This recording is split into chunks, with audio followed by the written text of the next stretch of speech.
Hello, hello, beautiful people of the internet. Hello, the Chaucer. Hello, Master Manicus. Hello, Cool Doge. Hello, Kill for God. Hello, Dark Paladin 037. These are some delightfully fun emotes. Yeah, I gotta make some animated emotes. I don't know exactly how or what they'll be, but that's just too much fun. If they don't move, they're not cool. Okay, so last stream we made some good progress. Got to be a decap. Ooh, Dark Paladin. That is such a good idea.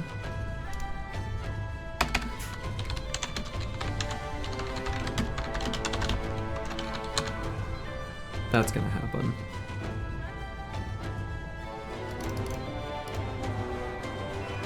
Sweating nachos. Okay, these are great ideas. These are great ideas. So, it's Davkul time. That's right, Zero7. So last stream, we made some very, very, very substantial progress. Like, the team's a lot more powerful than they were. They're really coming into their own and becoming a nice little group.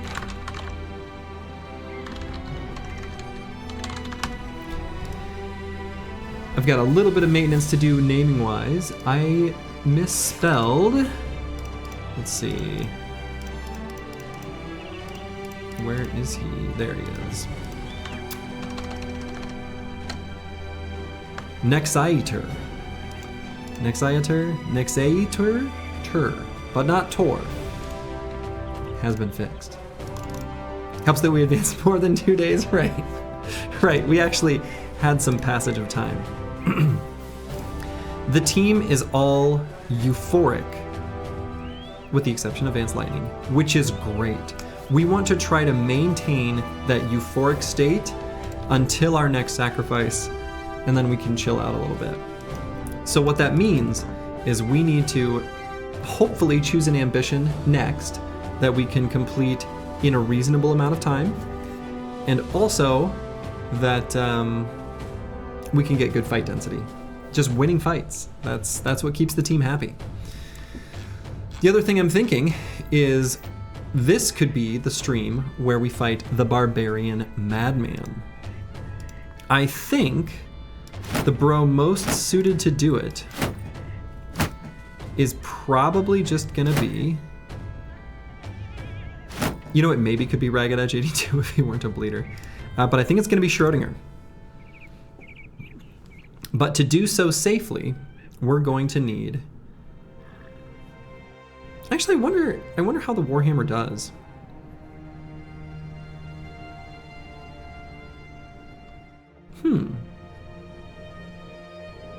What I was going to say is we're going to need a two-handed mace. The Warhammer probably does pretty okay, actually. Think we need to paint the Warhammer red to make it hit faster? Red things do move faster. No, I think a two-handed bonk is still going to be safer, just from the perspective of the days that it can apply. Okay, so we can level up a couple bros. I think I am going to take the +3 in hit points when I see it. Hey, Bijante. Hello, hello. Welcome, welcome. And let's see, so what will the final perks be on Crackalack? So we're definitely going to take Indom. We are actually going to do Indom and Recover on this bro. I'm not going to make just a shield wall tank. And I think Indom is too valuable to not just take now. So perk-wise, I think we've got that figured out. So there's only going to be 3 more perks available to this bro. They probably have to be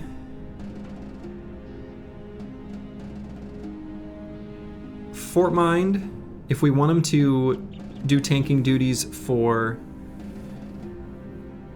Monolith, and I think other situations we'll want to get Lone Wolf. Yeah, I think he's going to be a lone wolf tank. So Fort Mind, lone wolf, recover.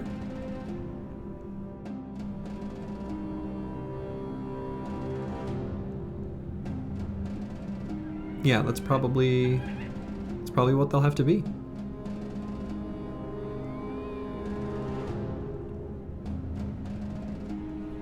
Yeah, I think that's it. Yeah, we could do bags or fort. The thing we could do to get around needing bags would be getting him the library shield. Yeah, I agree Pathfinder isn't bad. I always want to get Pathfinder on my tanks, and I always feel like they would be better with Path. It's just that tanks have so many perks that provide so much value. It's hard.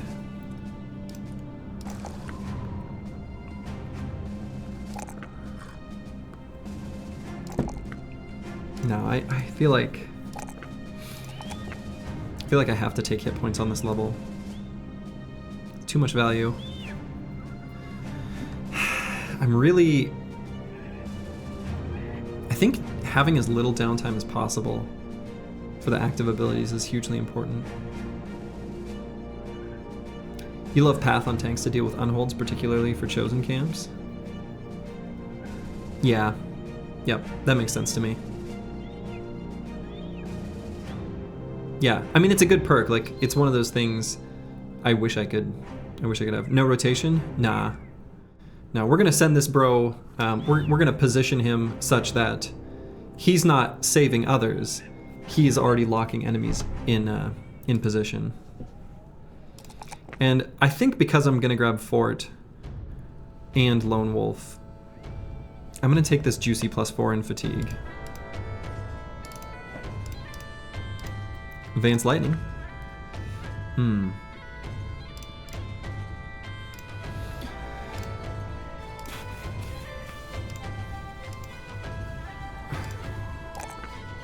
Probably not take the 1 in melee defense.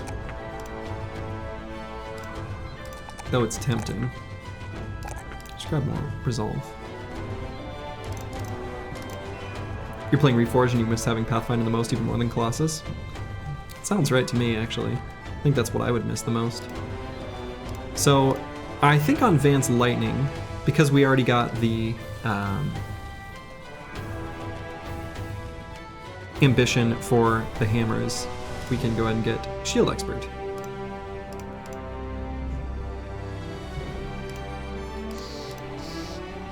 And in fact, Spear and Hammer.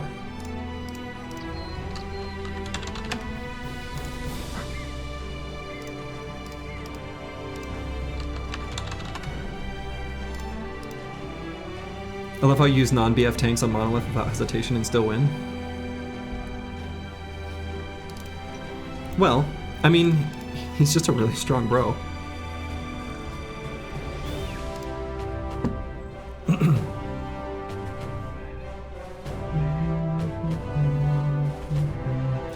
One option for Schrodinger, if we level up before we find the Barbarian Madman, would be, honestly,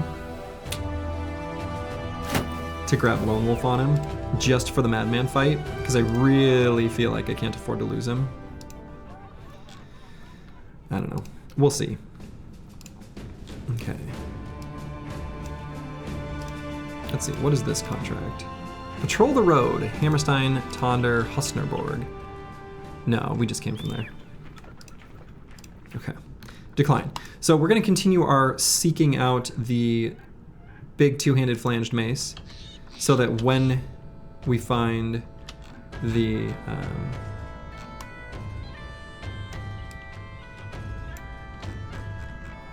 icy cave, we can just do it right away. Hello, Blackfire. I think you know the answer, and that is Tusslurgy. All right, so I'm not gonna get there before nighttime. So I'm gonna scoop south and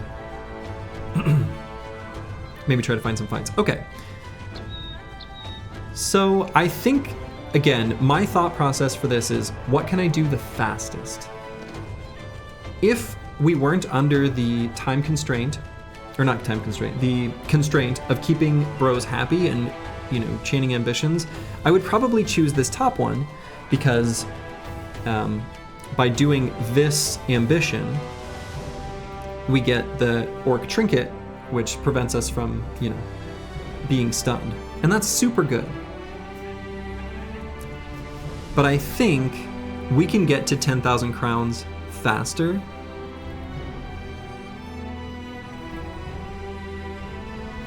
Is that even true? I could pause the search for the Barbarian Madman and sort of reverse course and head to the leftmost side of the map and probably fairly quickly find 4 orc camps to bust. Choosing this 10,000 crowns one feels kind of bad, where if our current plan is to buy a two-handed flanged mace, that's gonna put us down from like our current 5,000 to like, you know, 2,000-ish.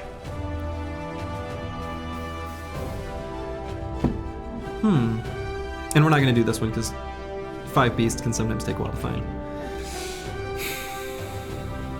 This is kind of a tough call. I think I still might pick this one.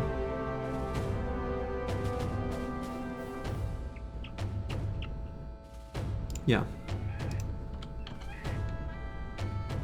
I could try to earn 10,000 crowns quickly first.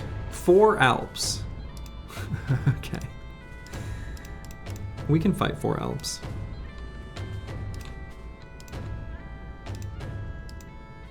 It's only 4. I don't know what they're doing.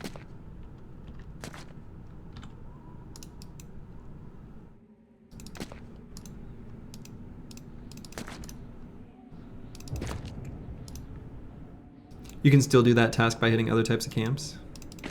Also, hello, Cracklack.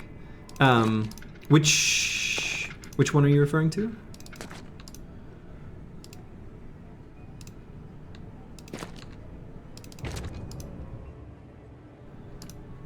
The money one? Yeah, exactly. Exactly. 4 lonely Alps trying to haunt our dreams. We will haunt theirs. I like it.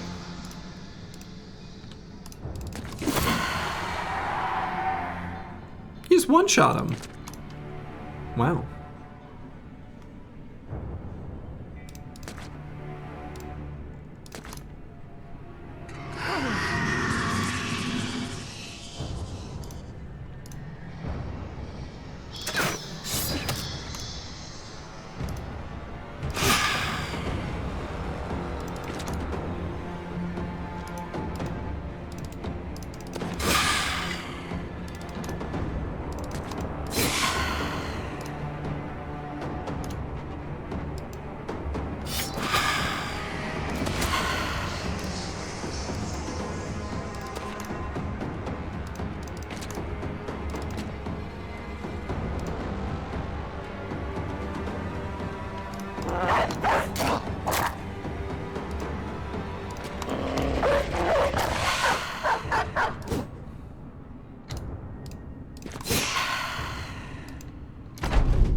Wow, after one-shotting him, we're now on the struggle bus.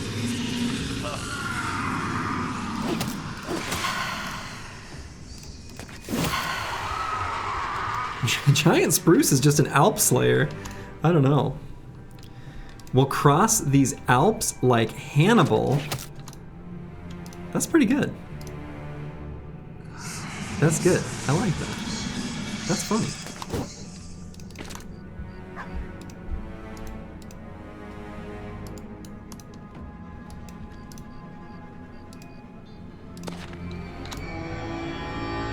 So Alps, one thing you may not know is that you can wake your bros up.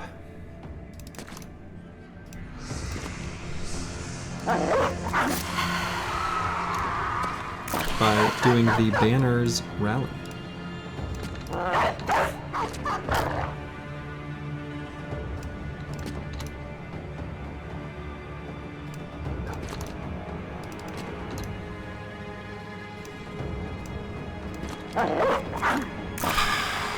Okay.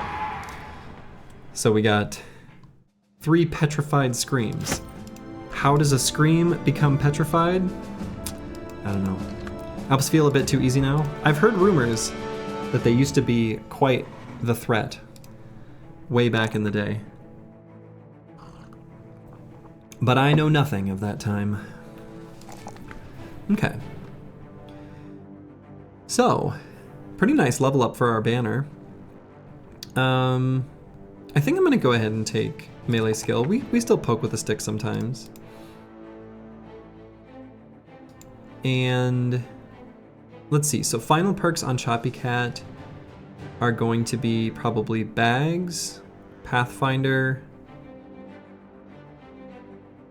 Polearm Mastery?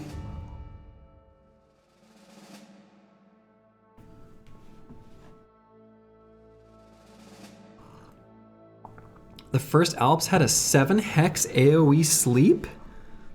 Oh, wow. That's wild. I mean, I understand the shape. It's basically everything surrounding a single hex. Wow. That's crazy. All right, we'll do Pathfinder here, though. We're pathfinding. We're finding paths. That's what we're into right now.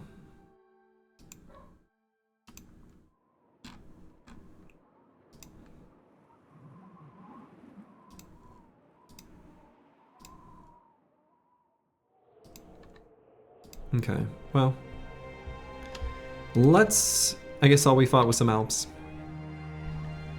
I feel like there are whole campaigns that we go through where sometimes we don't fight a single Alp though.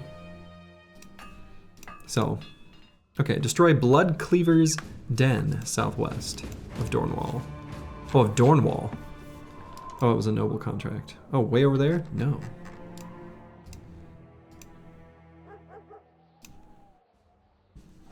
No two-handed bonk. No big bonk.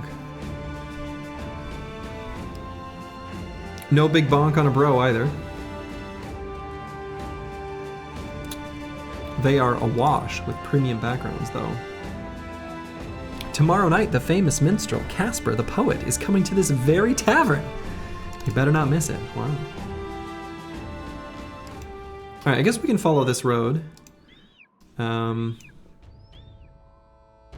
Hammerstead also has a weaponsmith, so we could maybe check that one out to see if we can find a two-handed flanged mace.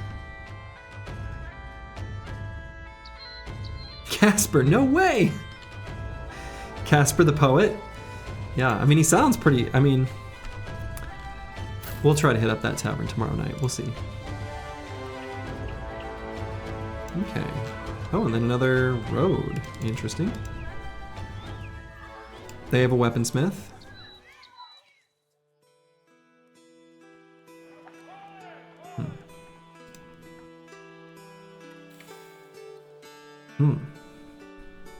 Wow.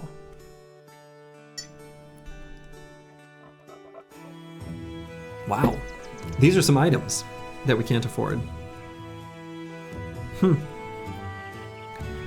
We need the shiny spear. I mean, I'd like it.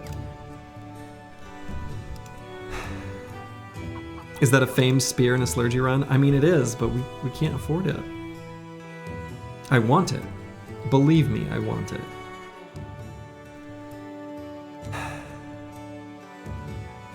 Yeah, so it's got a damage ignores armor and effectiveness against armor roll, both of which are very welcome. But yeah. Yeah, it's very good. Seductive Me, thank you for the raid. Hope you had a good stream. Should we get a whip soon? I don't know that we have a need for a whip right now, actually. I think we're okay without. We can, if we want, complete our roster. One more cultist wouldn't be a bad thing. The more cultists we have on the team, the more likely the cultist-related events are to proc. So we'll have an entire team of sacrificial cultists. It's a little bit of money I don't want to spend because I want to work on that ambition, but I think it's worth doing. Heimrad's not bad.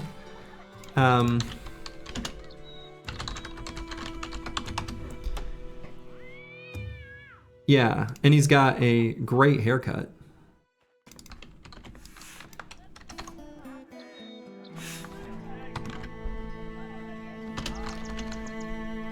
There's only one non-constrained bro on our list, which is Psycho Ling.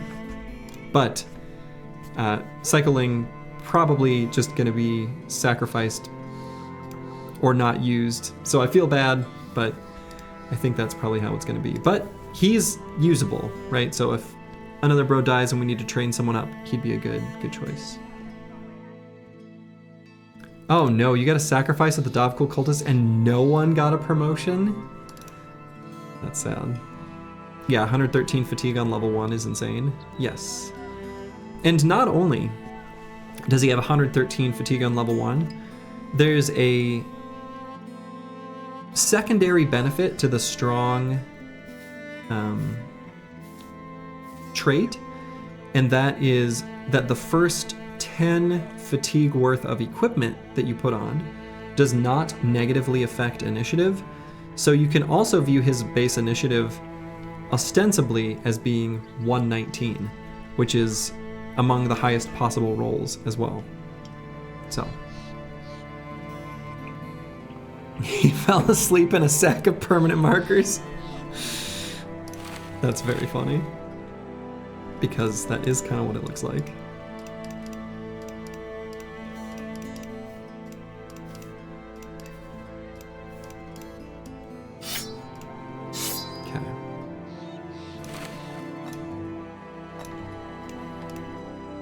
Crazy haircut, crazier tattoos. Yeah, I mean, this is... Look. That right there, that's a cultist right there. That is a cultist. Okay. So we can buy cheap tools. We can probably buy these copper ingots. We'll be able to sell these for more than this price. So... Gross Holes is probably kind of far away, right? Yeah, all the way down there. I'm not gonna do that. I mean, I guess I could continue on this road and see where it goes. Let's take a peek on one of these mountains and see if we can find a fight. And if there's nothing juicy on the other side, then we go that way. Let's see, what do we got here? Kind of obnoxious to get to. I mean, we'll do it eventually. I think we'll just acknowledge that it's there. And move on for the moment.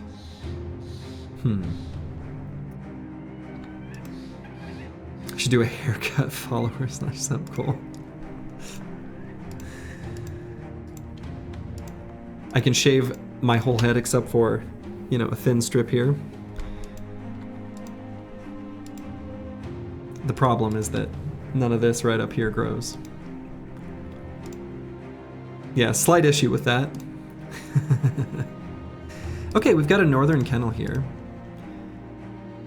All right, we've got a contract to destroy the Barbarian King. The payout is decent. Let's see, what did he say the location was? In Ragnar's range, west of you. That must be in here, I'm guessing. Haircut tier list when? Oh man, that's a great idea. You guys are full of great ideas. Haircut tier list feels like something that Feeding Friendly may have already done. If he hasn't, I'm disappointed. All right, we're gonna do this contract. Yeah, oh yeah, Ragnar's range, literally right next to us. Paint taste, best when? We already know that purple is the best. Oh, and the hills northeast of you. Whoa, whoa, whoa. Okay, it's like really close. Where am I going? Okay, we've apparently entered his range. Oh, hell yeah. So, this is exciting. This is no mere regular Barbarian King. This is the King of the North. This is a champion Barbarian King. One of the most frightening enemies in the game, actually, I would go so far as to say. We're gonna go ahead and equip one of these on the banner. The King of the North! And we'll be ready to net him down if necessary. He is surrounded by just a bunch of thralls and a few drummers. So we're just gonna down him with pole arms, and then we'll destroy the camp he came from. Okay. He's got, you know, we were looking for a two-handed mace. We were gonna buy one.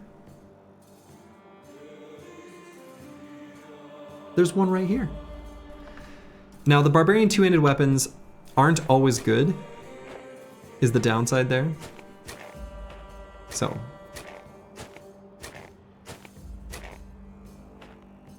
Lucky that it was leaving camp that exact moment. Yeah, I feel like the Barbarian King always kind of does a little, like, go to camp kind of maneuver at the start of things. If he one-shots a brother, it's good? Yes, that's how we'll know.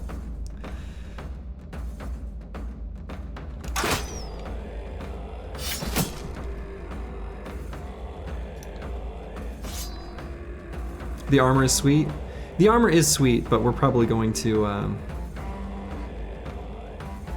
have to let the armor be.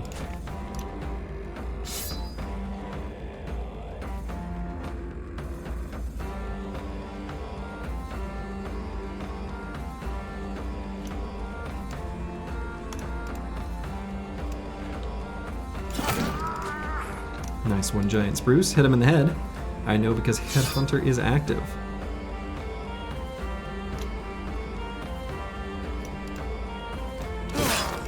Having Pathfinder on a handful of bros. Feeling really good here.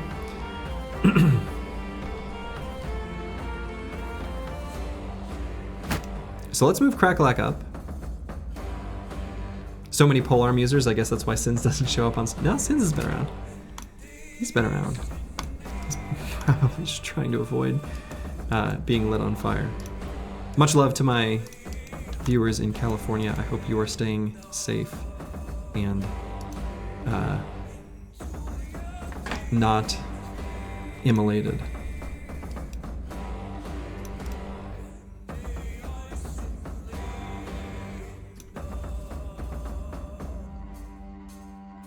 And even though this shot feels a little bit bad, I want to be able to reposition next time. So I'm going to shoot and reload, and hopefully Crackalack blocks this. Literally everybody blocked that. Okay.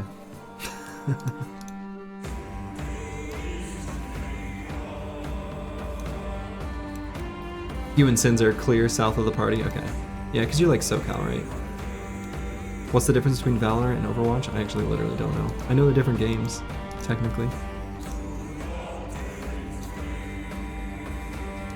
There was a 7-man shot. Well, we can only get a 6-man shot because it only does like the top hex of the blast through. I know we could have had that, but had we stepped forward, we invite an enemy to this hex in melee range of this guy, and I don't want to allow that quite yet. Watch where you're shooting. Get your shield up. You were ready.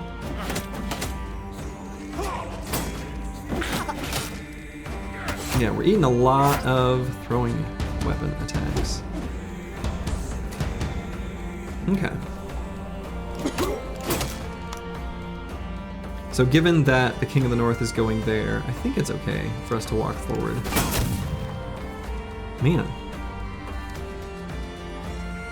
Yeah, hit chances 46s. I guess it's a little low. I need one of those South American knitted hats with alpaca fur. Sounds nice.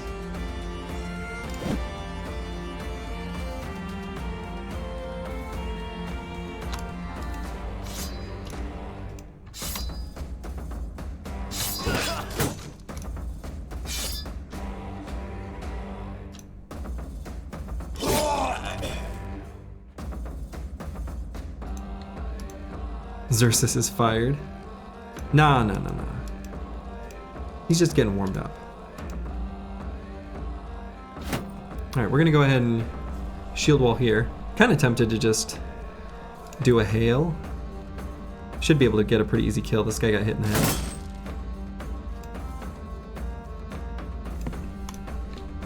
$46. That number is cursed, apparently.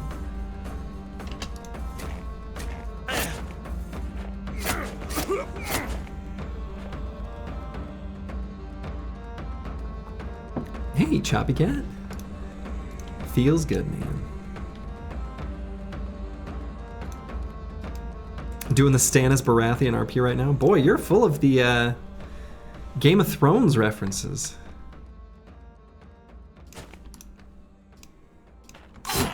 The free folk approve.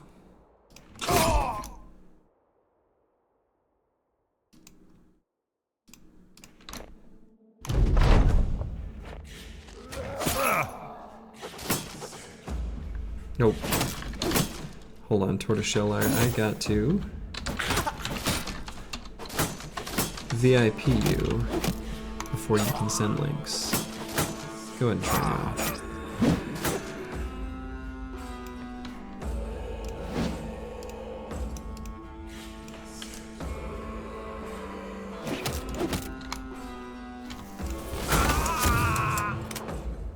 Okay.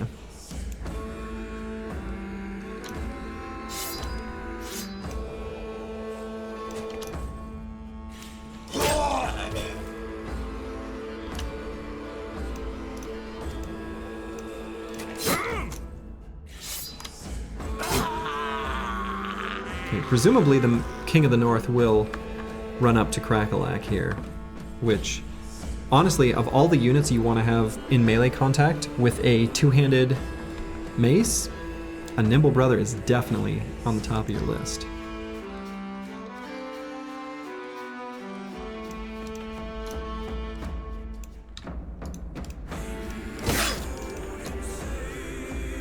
So it might not be a bad idea to swap shields now. I think we'll go ahead and do that. Still going to shield wall to prevent throwing weapons from doing much damage, but... Nope, he's gonna... Okay, whatever. If everyone's VIP in the chat, that means the non-VIP is the VIP? Yeah, sure.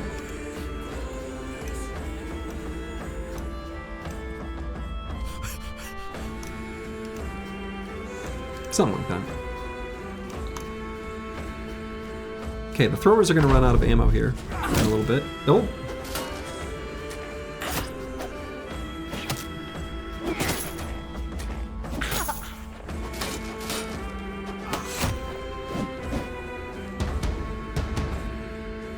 Okay. So, we're going to avoid attacking until our banner can net the King of the North. And then we're going to put as much fire on him as we can.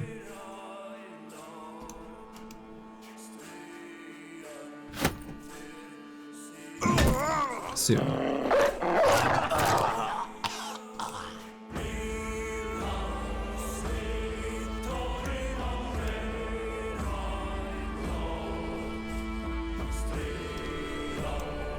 There's a chance to break him? Yes.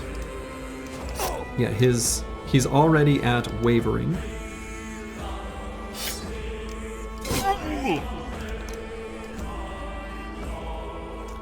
I kind of feel like Schrodinger should still spear wall here. Xanathop 4 is not going to be able to. Yoink.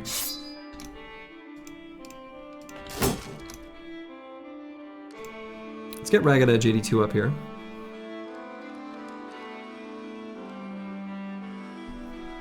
Hey, Giant Spruce. Yeah, we're doing well. Things are going pretty ding dang well. Yeah, how far into this run are you? Is it maybe some foreshadowing? 63 days? No. I think Manifest Destiny Shell is asking giant spruce. Because of, you know. Day 5, 2 hours. Okay. There's some stuff. There's some stuff coming up.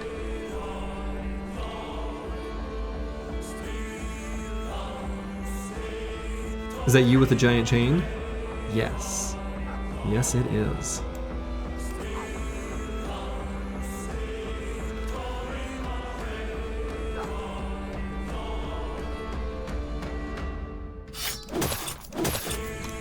Yeah, got 2 fearsome procs. Wasn't enough.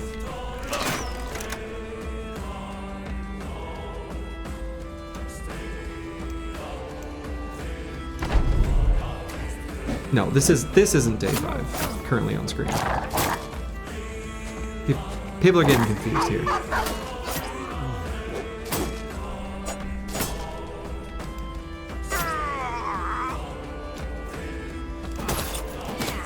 Yeah, more fearsome procs. Not causing him to change his confidence.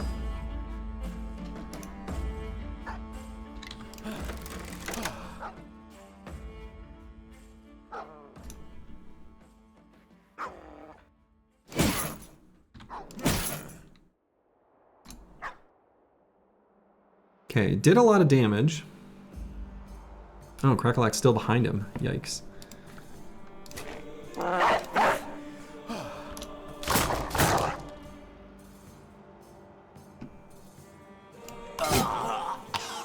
We'll do that just to reduce surround bonuses. Any point in chasing down the little drummer boys? I mean, experience, but we're not gonna bother. Good block. Very important block. He didn't even try to break out of his net. He says, I'll fight in it.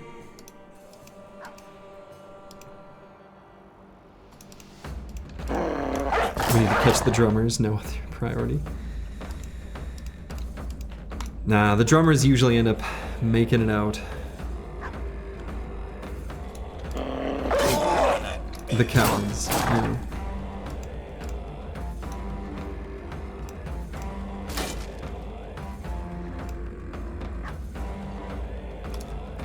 There's that. So that happened again. So they're... okay.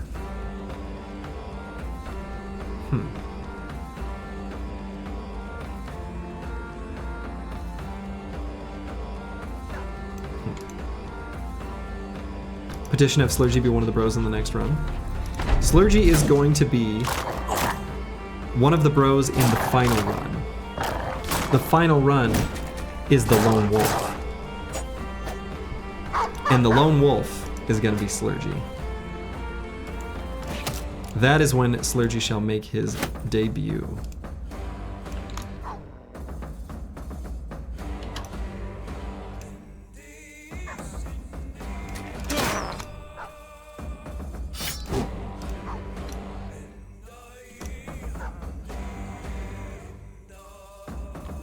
Will Slurgy be a spear bro?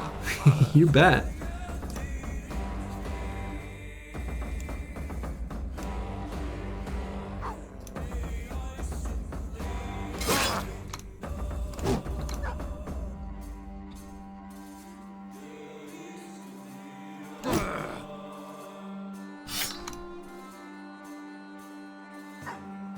Very tempted to just do 2 attacks here on Crackalack.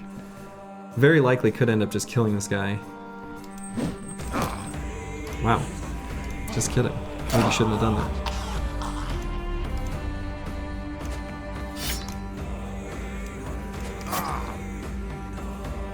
Not even the 9 lives proc yet. Whew. There's no way Slurgy will be mad enough to make a spear wall Lone Wolf. Boom! The Barbarian Madman has... Well, that's not the Barbarian Madman. The King of the North has fallen.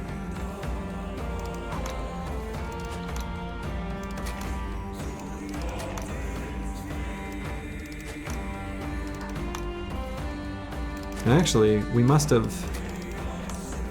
It must have been a corpse for him to be at, because we didn't get hit by the corpse bug. Run him down. Two-handed bonk acquired. Okay, his body didn't spawn anywhere, but the weapon is there. There's some sort of bug that the idea is the corpse of an enemy doesn't have anywhere to be, and then you can potentially not get the named item from it. But I can see it on the ground there, so it must like, be available. So hopefully it's there. Okay, yeah. Before we look at it, oh yeah, there's nothing else to see. Okay, well, not that good, sadly.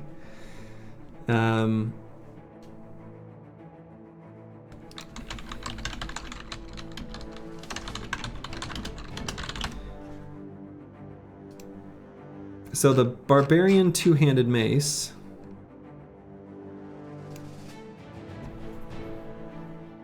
Yeah, so this is just effectiveness against armor from 115 to 129. And then shield damage from 20 to 30.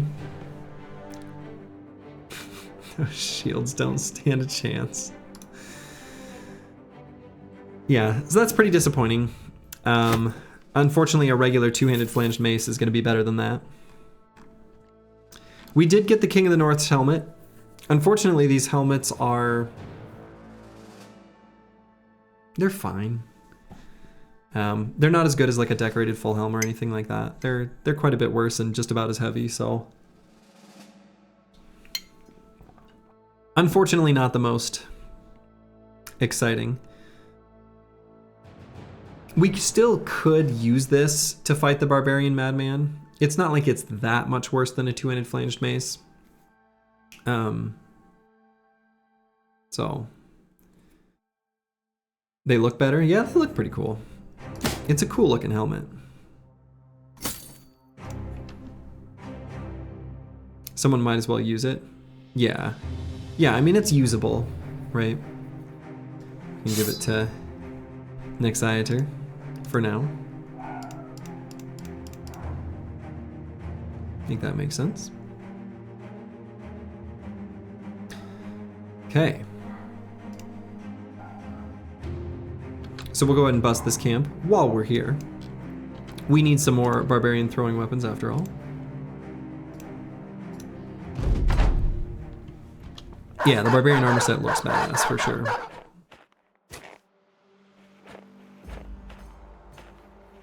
Yeah, safe design to look good, and you know, if you got that intimidation factor on the battlefield, it's got to be worth something.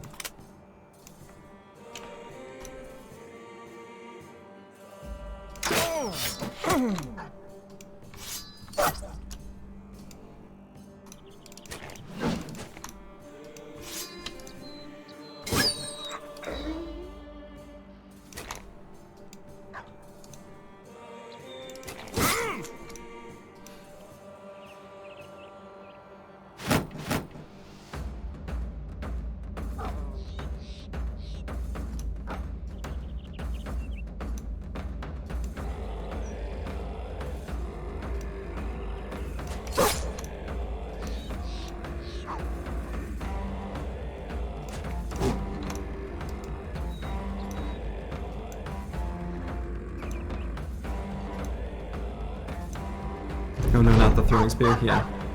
He'll damage someone's shield with it. There you go. You died to that last time? Oh, that's true, actually. That's true. You did. That's right. They do a lot of damage. The interesting thing about, you know, the AI using them to destroy shields is that that's not their best use.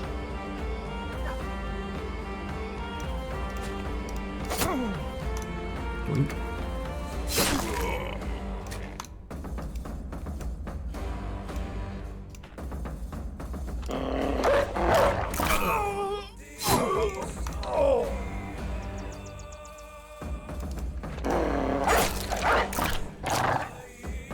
Do you ever use the single throwing spear? Sometimes. So the best use I've found for it is on a bro just like Xerxes here. There are a lot of times where one of my turns is move 1 hex, shoot the gun, and weapon swap to a throwing weapon to throw something. And on those turns, it makes the most sense actually to swap to the single throwing spear, because it does more damage than even the heavy javelin, even though it's a one-time use. If you've got bags and belts, like basically like this specific bro can make use of it. It's a little bit narrow, but it is nice. Do you think an AI overhaul mod would be interesting, like an AI that plays like an experienced player would?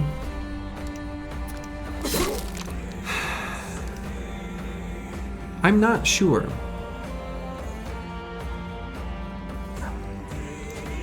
Because I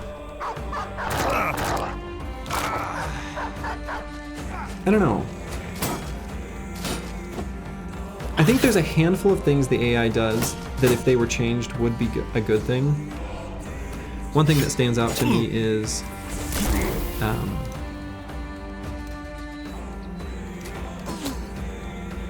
how you can sort of bait enemy ranged units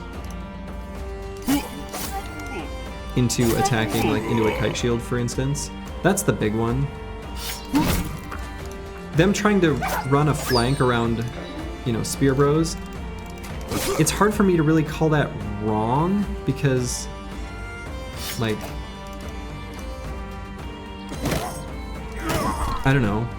If they have a 95% chance of getting hit when they run into the spear, shouldn't they try to go around? Yes?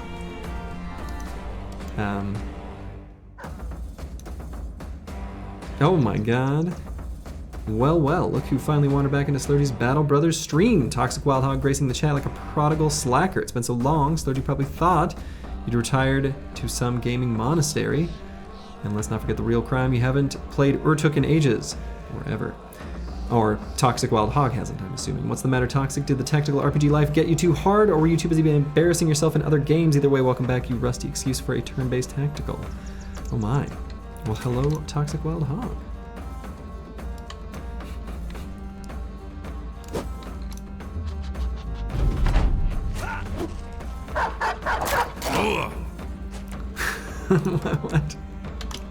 What? How? Hold on, this ain't Artosis' stream. What's going on here?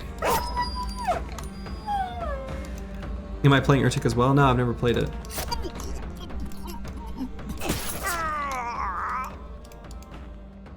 All right, that Reaver gets to go home. He's full health. All right, we got some heavy throwing weapons. Is this how copy pasta are born? I'm pretty sure. I'm pretty sure.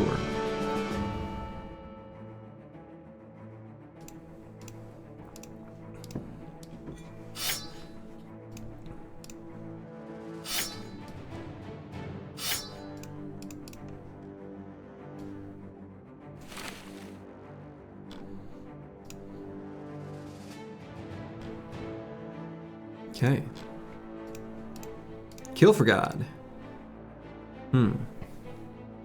Keeps rolling these +1s in melee skill.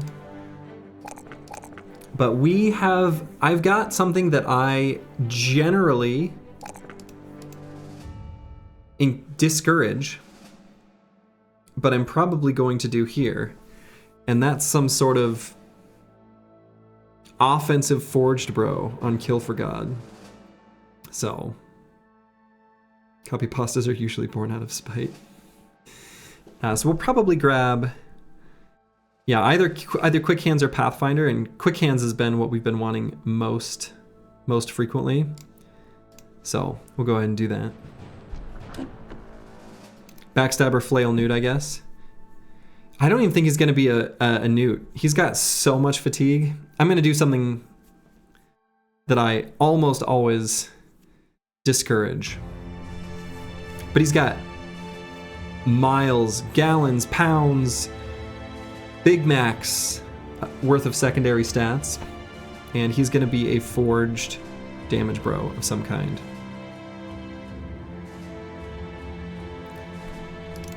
Sins is here to witness yours. Yeah. Accurate. Might end up going like Cleaver or some sort of duelist or something.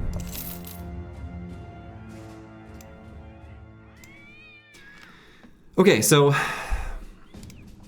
as previously mentioned, we want to try to keep chaining our ambitions.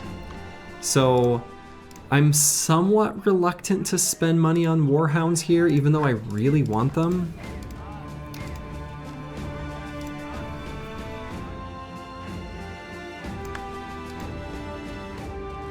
Especially since Vance Lightning is just basically right at the cusp.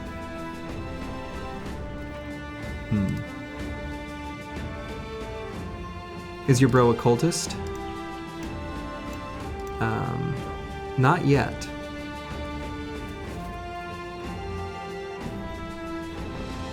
We'll need a cleaver bro soon if we are to fight the Madman. Yeah. Yeah, depending on what the Madman's cleaver is, we can certainly maybe make use of it. Hell yeah, drunk again. Yeah, I know. It's not intentional. The thing is I really want to buy these Warhounds because I don't see us going back to this part of the map for a while, most likely.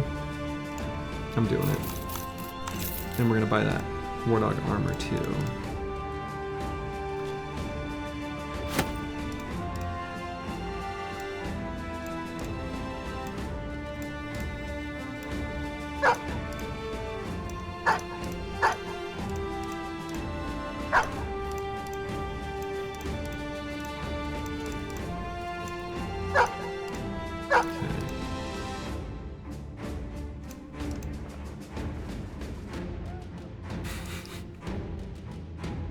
Hey now, Toxic Wild Hog, you can't say you're being ignored if you literally make a copy pasta.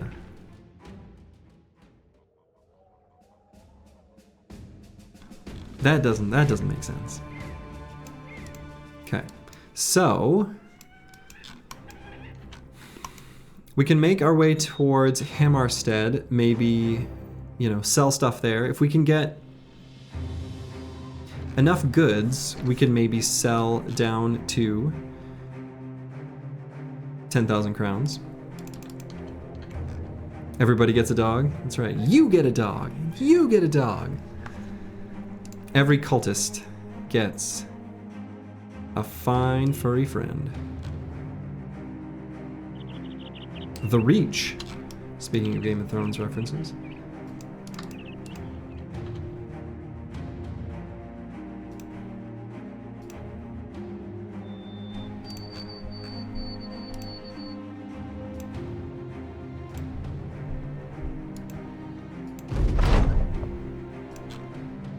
Okay, speaking of bros,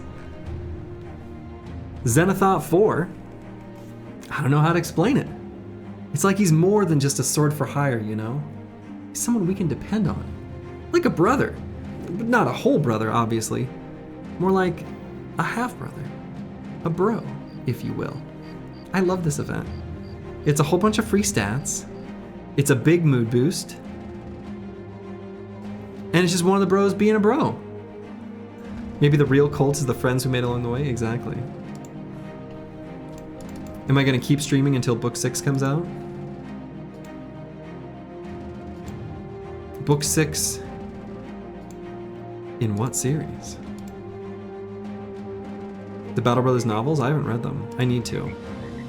I ordered the latest Brandon Sanderson novel to read at the on vacation that I'm going to do at the end of January. You're talking about The Reach? Oh, I see. Duh. Right. No, I've never read the books, actually. I did watch the show.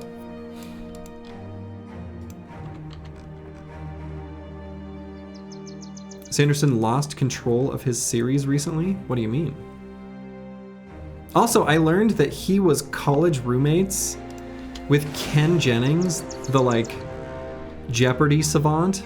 And that is such a weird mash of humans to me. No, toxic here. You are welcome here. You're not. I'm not hovering over the ban button. Ooh. Well, don't spoil anything for me, Sins. I plan on reading with an open mind.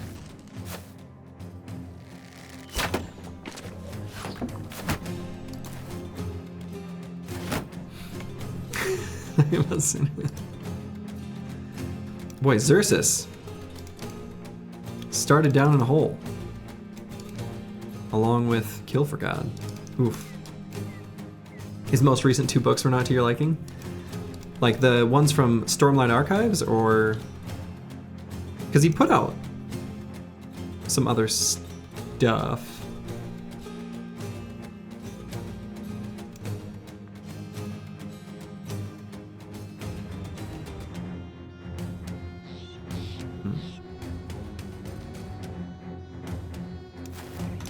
Yeah, I do think the first book of the Stormlight Archives is definitely the best.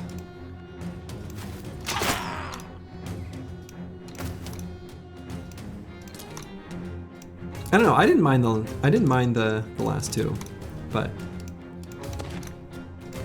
maybe that's just from being kind of invested in the plot, as opposed to being like a more, I don't know, unbiased reader.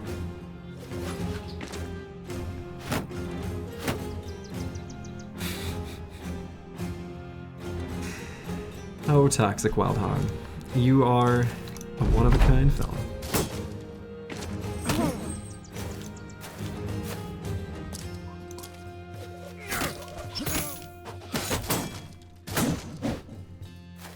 Yeah, bro in the hole peeking out.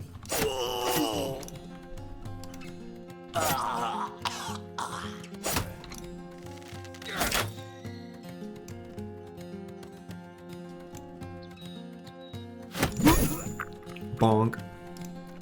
Giant spruce. Giving them the old...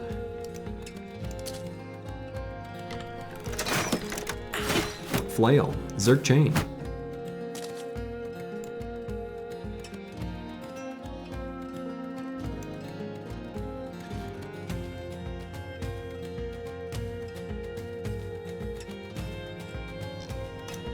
Hey now.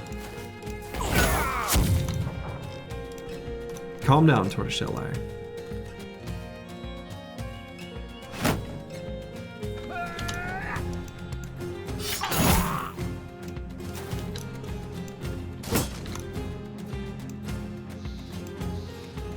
The paper hat twins in the center, yeah. Just, you know, going into battle with a cloth, a rag on your head.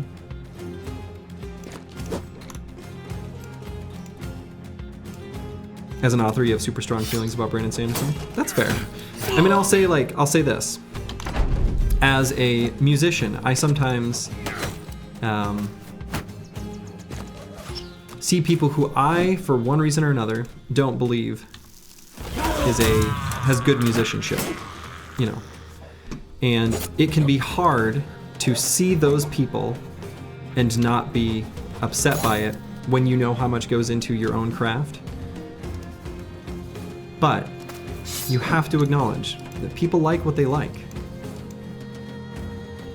And that's just the way the world is.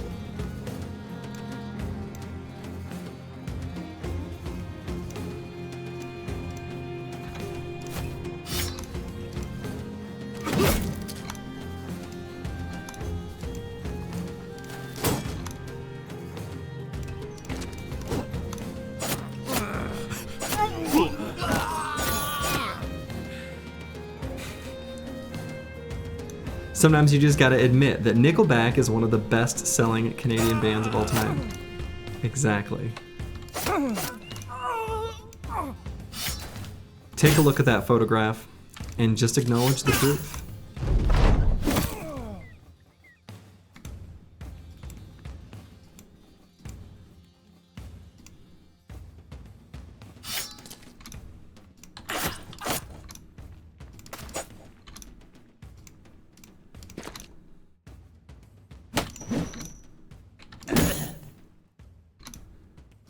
Fearsome is a scam.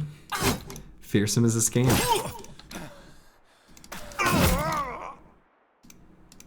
You see that little tiny skull icon? It's all just a scam.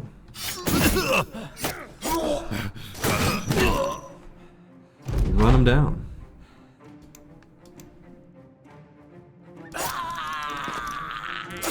I'm gonna be honest, I don't think Hansen sucks.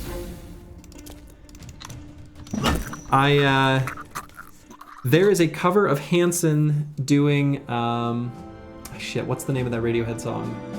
Ooh, ooh. No one's gonna get it just from that. Fuck. Anyway, they do a cover of that live, and it's incredible. Hold on, let me see if I can find it. It's so good. I think it's Optimistic that they do live. Yeah. Yeah. Yeah, Hansen Optimistic live. It's so good. It's so good. Anyway.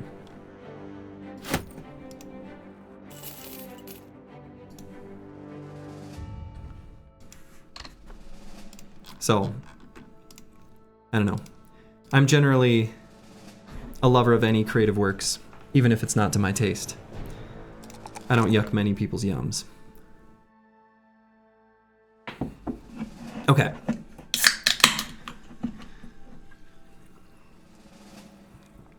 Probably here. Probably just keep pumping Resolve here on Nexider.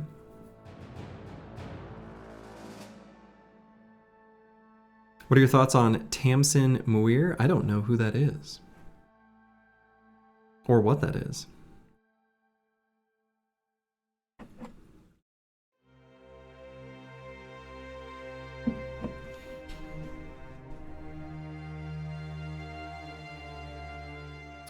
Yeah, he'll probably need a tiny bit more fatigue, but we're just gonna pump Resolve.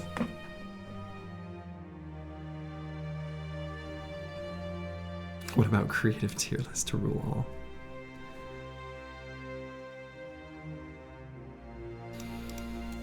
Okay, so here on Nexider, I think because of his current fatigue and unknown future weapon, we can probably just grab Pathfinder on this level. Feel pretty good about it.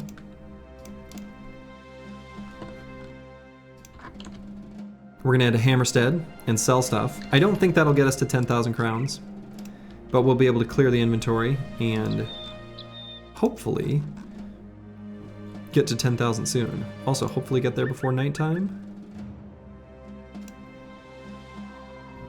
Did it. Hell yeah. Ambush trade routes.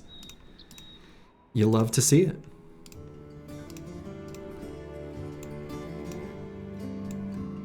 All right, so we can sell these copper ingots we bought earlier. We can sell the salt.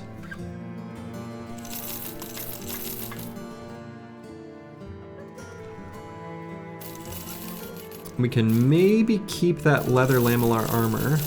May end up wanting to have a use for that. We'll see. Given the ambush trade routes, I think we are going to get to 10,000 crowns.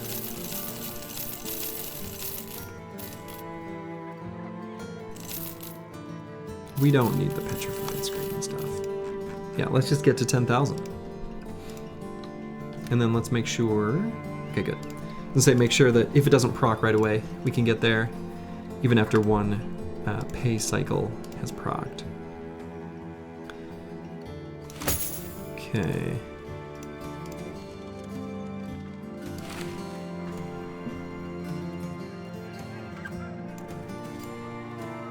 You tried to give brain damage to a god hedge knight and it failed. Instant regret. Yeah. Yeah. Fishing for brain damage is it's a tall order. Oh yeah, let's see. In their weaponsmith. No bonk. What are we gonna do to get a two-handed bonk? I mean, maybe realistically this Pummel of Carnage, God, that's a good name though, is good enough to fight the Barbarian Madman with. We've just visited 4 different weaponsmiths, and none of them was selling a two-handed flanged mace. What's a guy gotta do, you know, in this economy?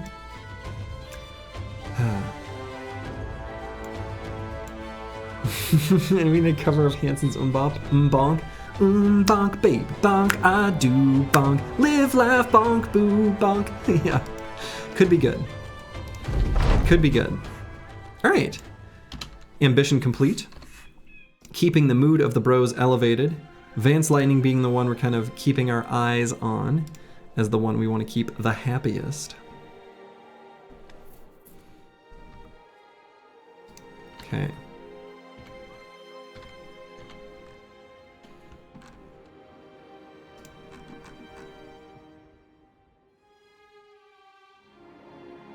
Crisscross.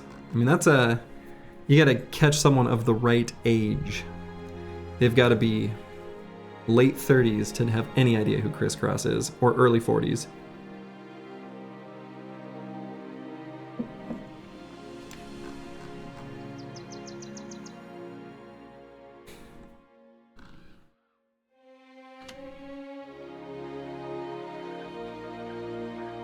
We could go back for that spear. Let's see if it's still for sale. Born in 86, so yeah. Yeah, Crisscross would have been popular. It was like, what, right around 1990, early 90s?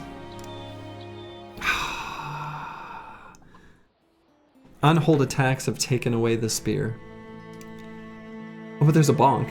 That's funny. Okay. Well, we can take care of the unholds to buy the bonk for cheaper. I think we want to fight to unholds anyway. We want the crafting components, so... Yeah, we'll go ahead and fight these unholds and come back for the two-handed bonk, and then we can definitely, happily go searching for the Barbarian Madman.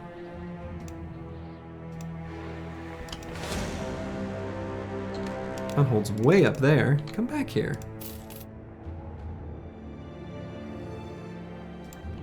They are moving so fast.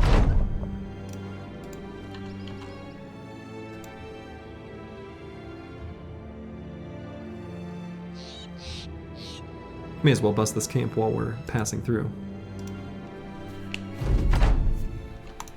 Your first CD purchase was Power Man 5000 Tonight, The Stars Revolt? Hell yeah. Was Power Man 5000, was that... Oh shit. Cause this is what it's like when worlds collide! Right? Something like that. Was that them? What song am I even thinking of? Okay, that is it. Alright.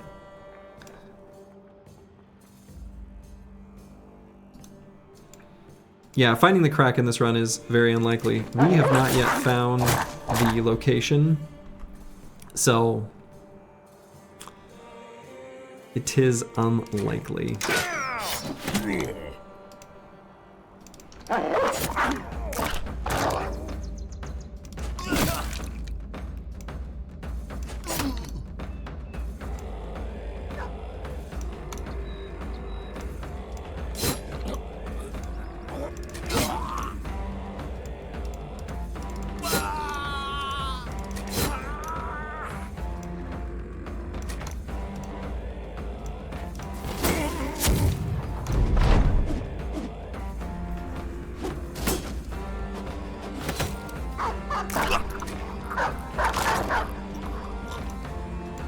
Release the hounds. That's right. Get him, doggies.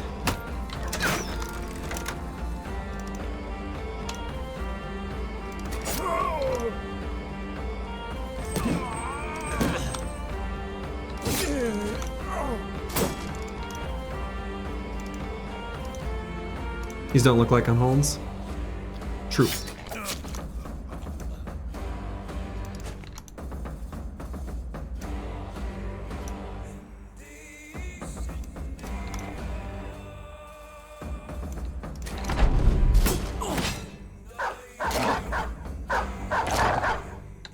We just, you know, taking an opportunistic fight along the way.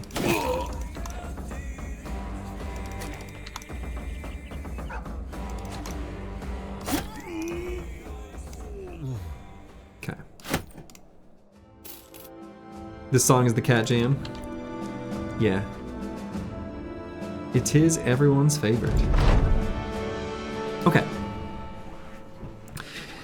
Let's see. So destroy 4 locations controlled by goblins. Have at least 12 items crafted from beast trophies. Yikes, that takes a while. And have at least 6 armors with attachments. Okay. This is...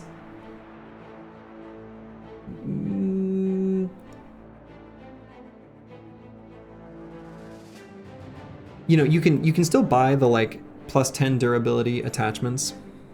And those will apply to this, and they don't add any extra fatigue. And they can be a decent option. You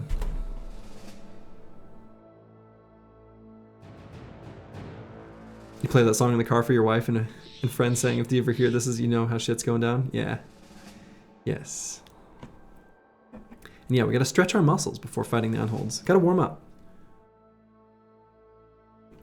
Okay, so...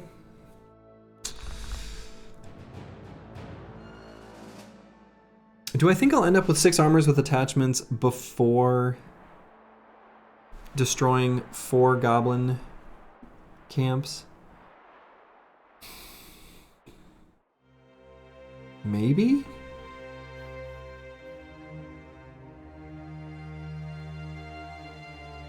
Yeah, fighting goblins isn't too bad. We're just nowhere near them. And I think, you know, itinerary-wise, we're going to be looking for the Madman, hanging out in the north, hanging out here in Barbarian land. Probably not finding too many goblins up here. So, 6 armors with attachments. Let's see. Let's see if we can get there quickly. It doesn't have to be ones crafted from beasts. There are also ones we can buy from armorsmiths and put those on armors as well. All right, finally made our way around the mountains to these 5 Unholds. Yeah, this is also, so similar to Kill for God. I'm gonna get rid of this question. We're gonna have some bros. These 2 bros are like almost the same, and they've got a very similar situation going on. They've got secondary stat. They have too many secondary stats.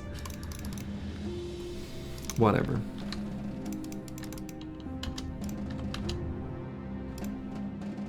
And some more Unholds. Okay, so we definitely like fighting Unholds because we want their bones. That's right, Unhold giant skeleton bones. Okay. So the only thing I want to make sure happens in this fight, really, is that Vance Lightning specifically doesn't get injured. He's the one bro with the lowest mood on the team, and injuries do lower their mood.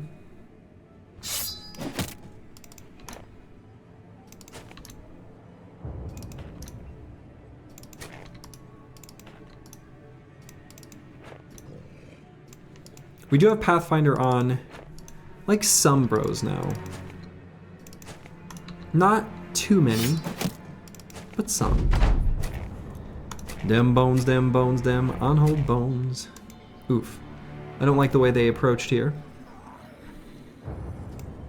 We're gonna back up again. Force them to come to us. I think the way I'll do this, luckily, we have, I should have swapped this shield last time. We have Indom.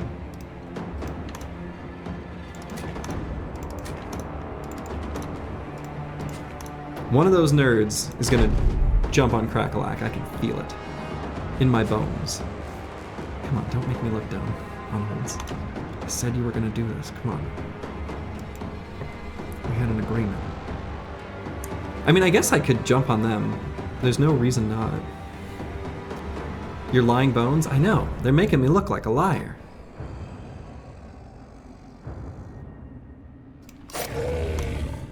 Screw it. Let's attack This one and this one, I guess.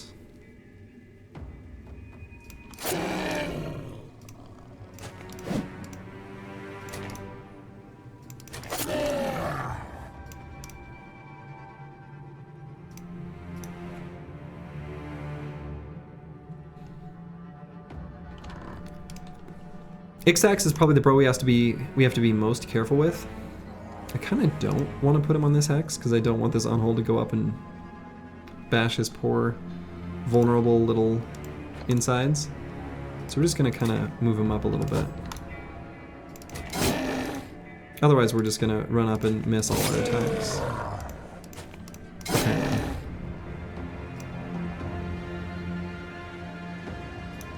So I might indom and wait to see if I need to go there. Otherwise, if I just hold this one Unhold, I guess that's fine.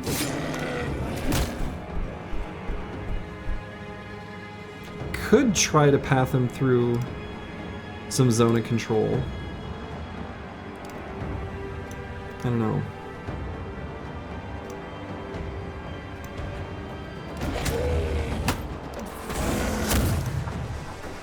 Hey, Ostates me Gohan. Sorry.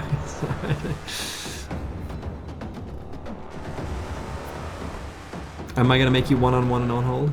Simply hold it in place. Not much of a duel. So if I were to go like here, just kidding. What was the hit chance there? 23. I guess that's actually kind of high.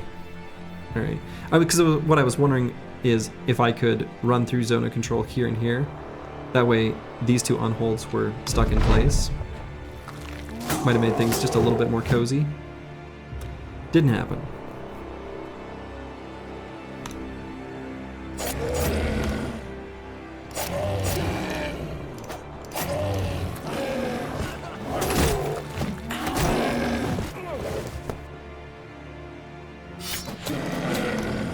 Alright, we got that one fleeing. Still gonna focus damage on this top one, though looks like this bottom one's gonna have to get attacked as well. Aren't Unholds unholdable? You would think so. They just need to be held.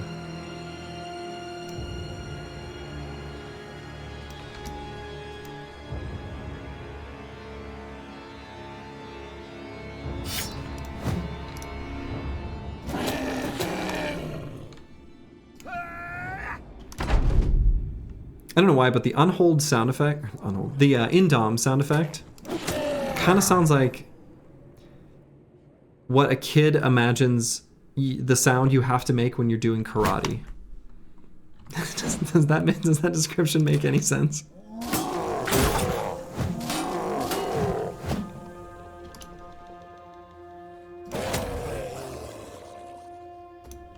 That's what you thought it was? Okay. Good. Yeah, the hi-ya! Exactly, alright, you guys are getting it. I was gonna say, then I'm not crazy. That's not necessarily true, huh? But I'm at least not alone.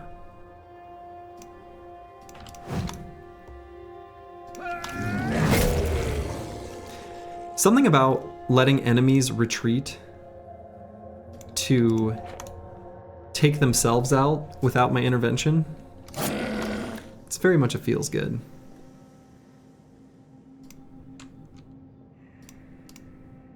So let's see.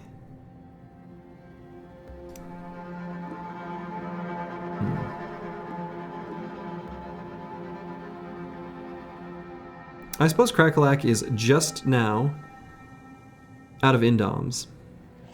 He's gonna be one fatigue short. So I suppose we can walk up and help him out. Nope, we're gonna back XX up.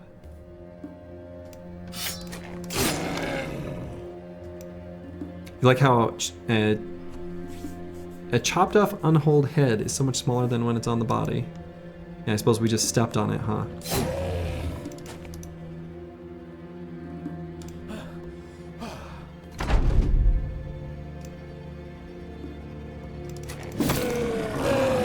Yeah, they're like just a giant head. A talking head, if you will. Sorry, Ragged Edge 82.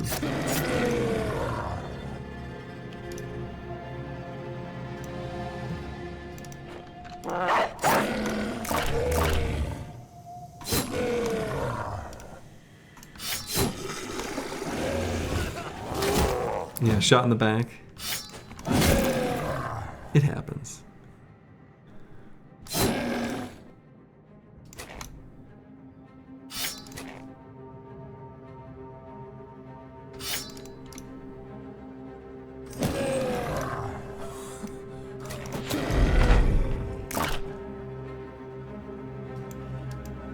Stay in the picture.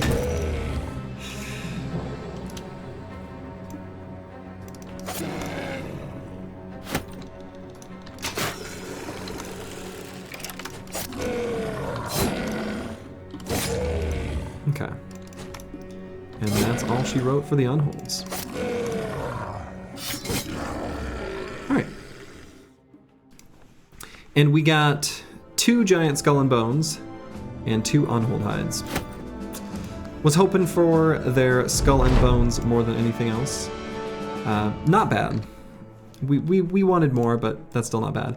That is enough of them so that we can craft 1 bone plating armor. So, sure. Okay.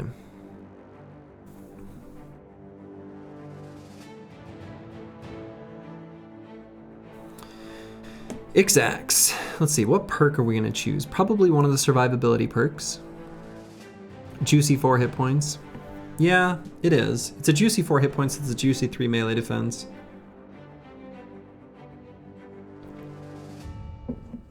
It's a little bit of, you know, finding the balance between protection against goblins versus protection against, like, orcs and necrosavants kind of thing. You're backseating, sorry. No, you're good. I welcome suggestions. The only thing I ask when people make suggestions is don't be offended if I don't do what you suggest. It's not a personal affront. I might even think your idea is better and I just want to try something else.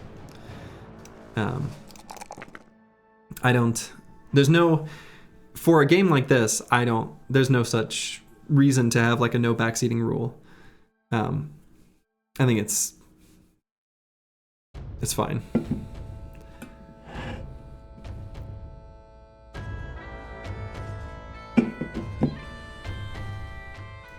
So yeah, those are the 2 I'm deciding between. Hit points and melee defense. Honestly, maybe the melee defense isn't even worth. If it's only 3, yeah, lots of viable choices. Exactly. Like here, on this level, I could very easily, justifiably, sometimes they would all be correct, depending on what we fought against and how the bro was used, between hit points, range defense, and melee defense. Honestly, maybe even resolve, or fatigue. I have a harder time justifying with them being a +2, but, you know. Yeah, melee defense isn't going to get to a place where it scales, right? It's basically like, here's a 5%-ish multiplier on this bro's survivability. Hand wavy here. And only in melee. So, you presume he'll have a reach weapon? Well, he'll have javelins. So yeah. Those are a reach weapon. Let the backseat commence. Streamer, go left, go left, go left. Yeah, skipping the 2 in melee skill is viable as well. I agree. We could skip the 2 in melee skill and then do like melee defense hit points or range defense hit points, right? I think these are all fine. I think especially since we have fast adaptation, we could very easily justify skipping the melee skill. In fact, I'm kind of tempted to level him up just like this, now that I sort of think about it.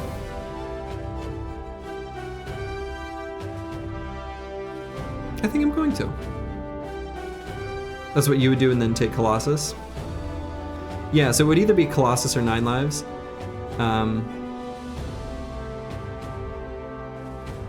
I think at 62 hit points at level 6, I think that's just at the point where I like Colossus. So I agree with you, Sins. If it were lower, I'd probably go 9. Yeah, with the 2 talent stars too, yeah.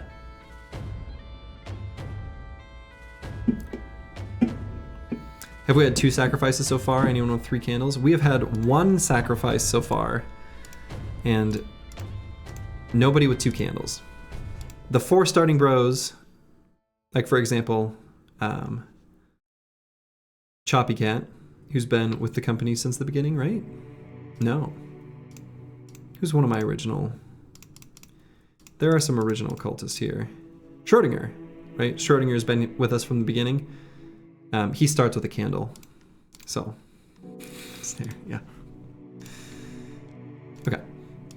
Let's return to Helfenstein. And we're probably going to buy that 2-handed bog. But we'll take a quick pit stop by the toppled watchtower. Okay. Nachos and zombies.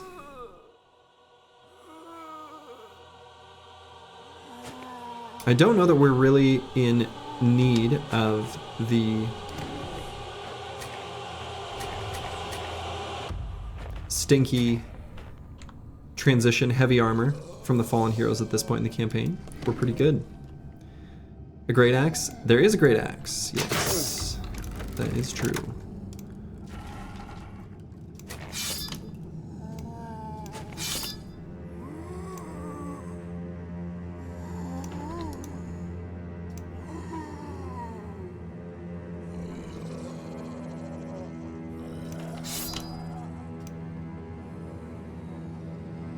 Okay, we're gonna move Xerxes all the way up there, ready to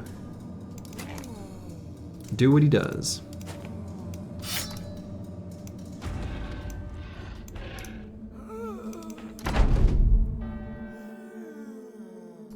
But we're gonna let some of them try to push forward first.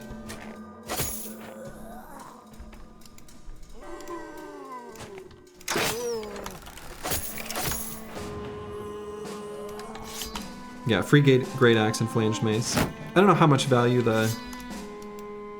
either one will really have. I mean, the great axe is good.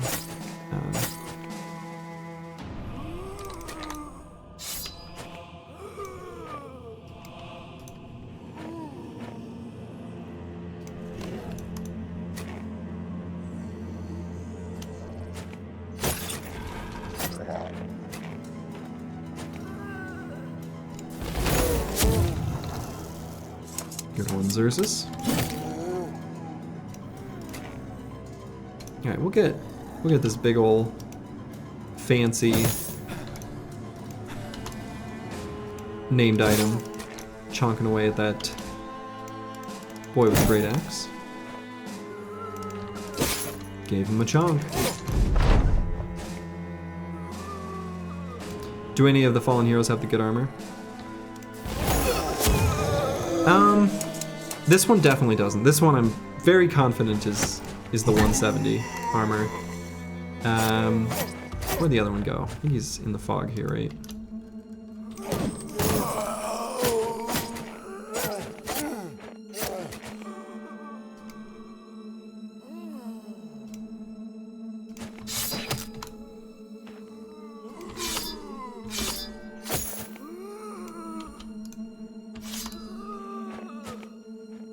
Have to look at what that other dude's armor was looking like. Yeah, I think that's the 240. The 240 stanky armor. I don't think we really need it.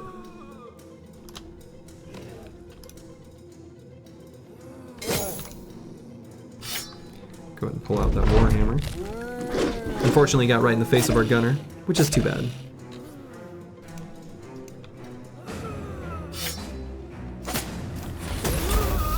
Go ahead and use the old fire lance.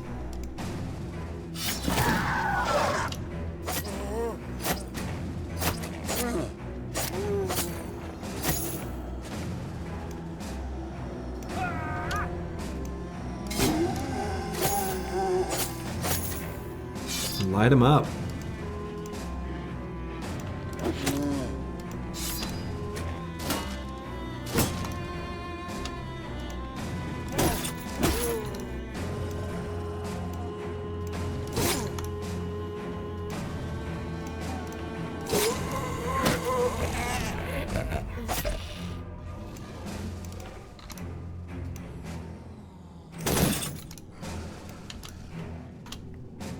What's the durability on your spears? Good question. We should check that. 87 on Schrodinger and 50 on Vance Lightning. So Vance Lightning will have to be mindful of how we're using it, I think is kind of the takeaway there.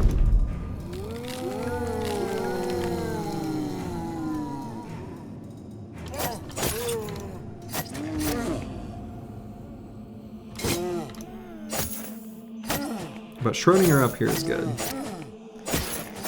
Luckily, so there's two very similar sounding sound effects.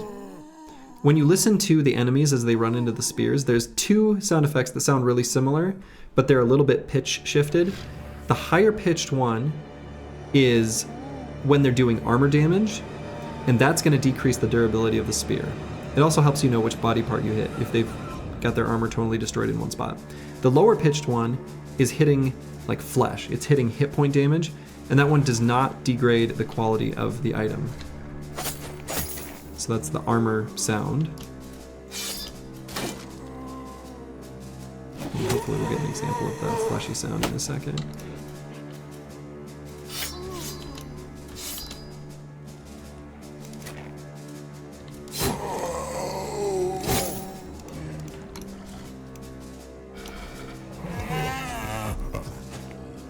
When do I build a sword lancer over a straight pike / billhook bro?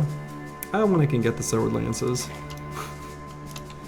It's kind of an issue of availability. Or when Sins is watching so I can trigger him just a little bit.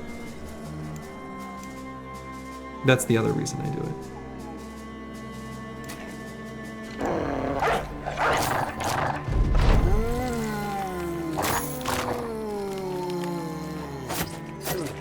So that was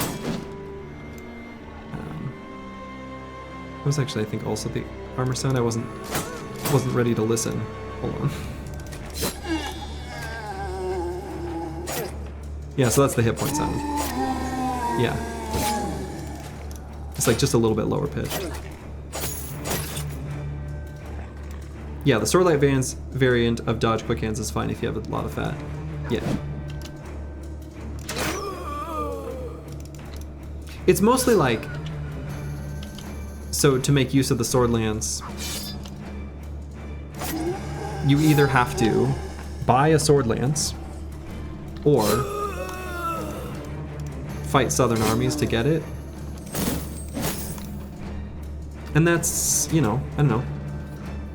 There's often better things to do with your money. And then, you know, making an enemy of a southern city-state is fun, but not as useful as making enemies of other types of factions. I don't know. How crazy is that Barb Mace? Not crazy. It's got a little bit of extra armor damage, but it really, really does well against shields.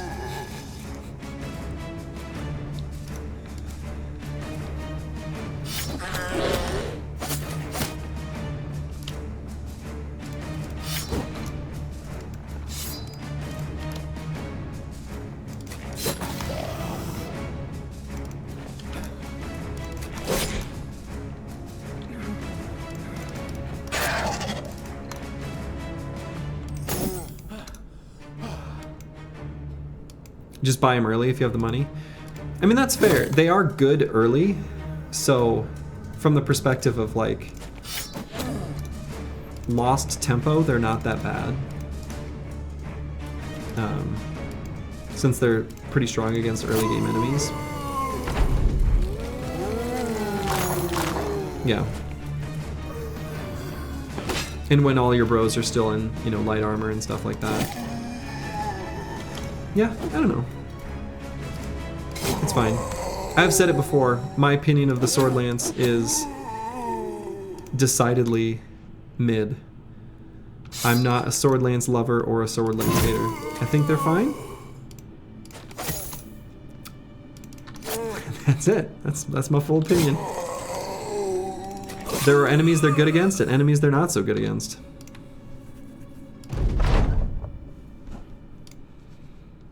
Okay, we got an armor attachment, which is a little bit relevant towards our current ambition.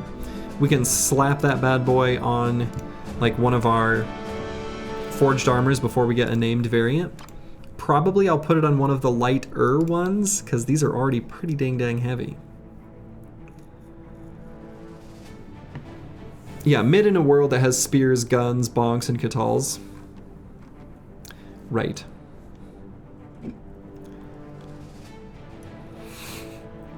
When do we get some two-handed cleaver love?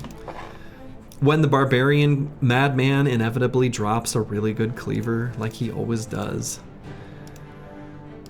And then I have to give my talk about how I don't really like two-handed cleavers that much, blah blah blah, but when the game gives you a good named variant, it's always better than anything that's non-named, blah blah blah. It'll happen. It'll happen.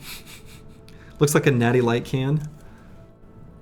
This is Black Raspberry LaCroix. So no, it's not Natty Light. The only beer I have in this house is Hams, because I brought some to the Hot Wings party. I brought a 30-pack of Hams. Can't believe I left with any, but the host didn't want to keep them. Can you believe it? I can't. The beer, refreshing. Nah. You know, Hams, it's not that bad.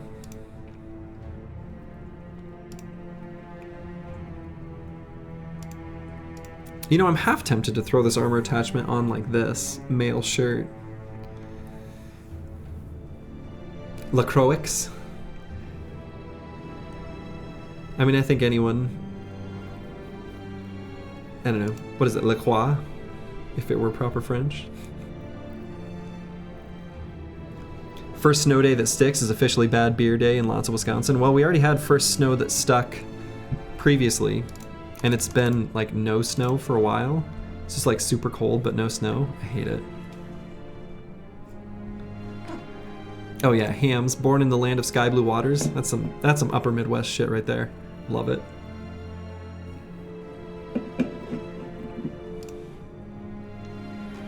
All right, well, let's just toss this double mail on Zenithot 4 here. We'll just plop that right on there.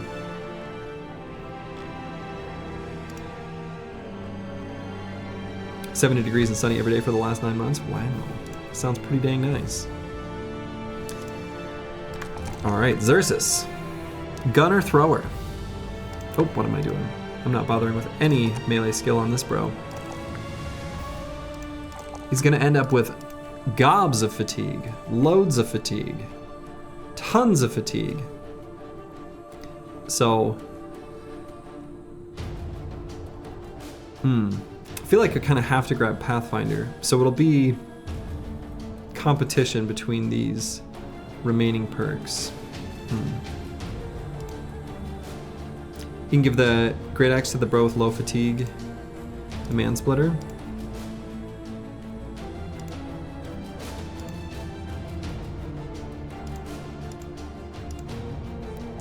I think I've got it how I want it.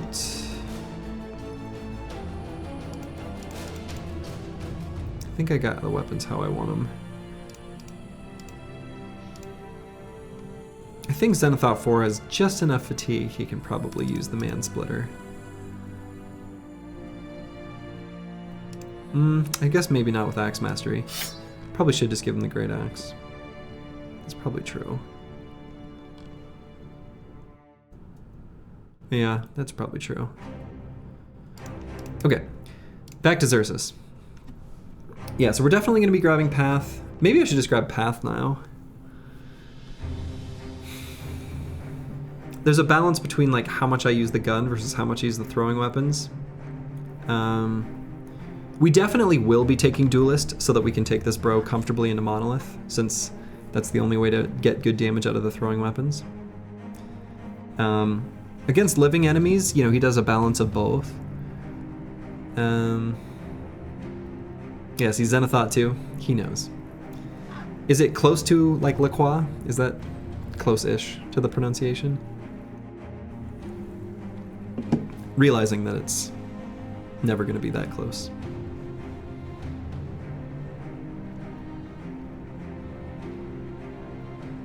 Yes? Okay. Did you finally graduate from spear to big boy weapon? Oh yeah. You've got, let's see, where are... Yeah. You got big boy weapons. You got big boy weapons.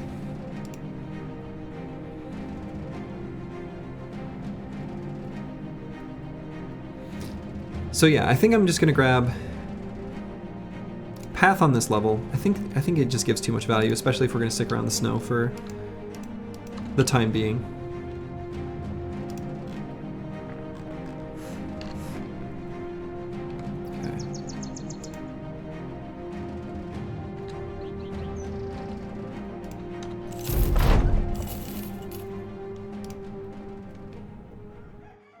And let's buy our bonk. Bonk. Okay. A big old bonk. Live, laugh, bonk, as the saying goes.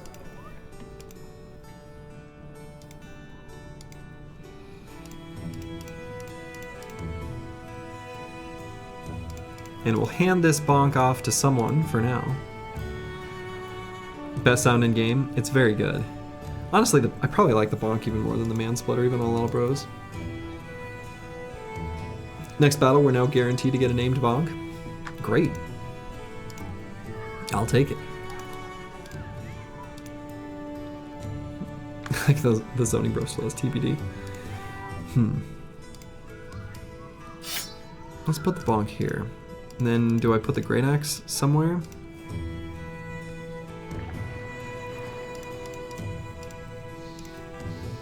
Yeah, honestly.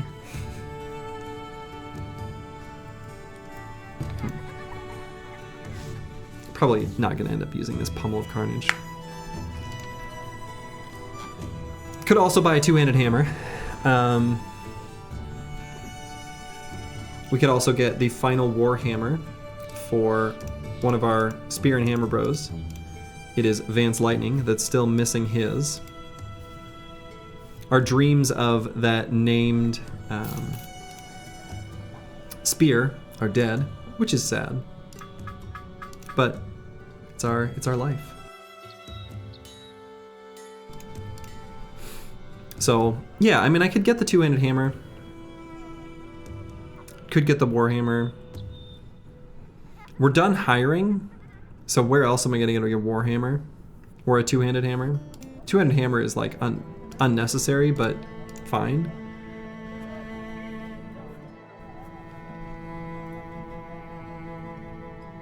Let's make the flail more trendy. 12 flail bro campaign. Honestly, that'd be fine. Flails are good.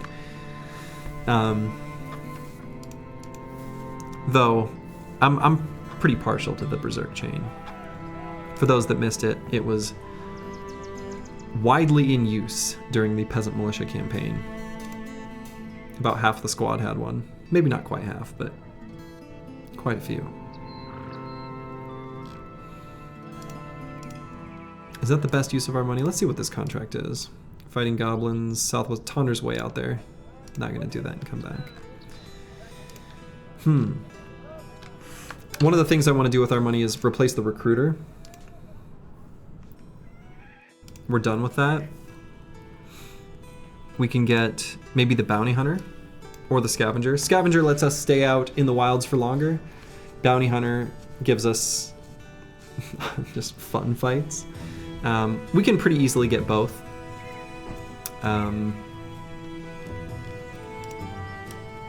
Haven't been treating people at the temple, so we can't get the surgeon yet. Probably would be wise to get that, but you know, we've got a deep enough roster.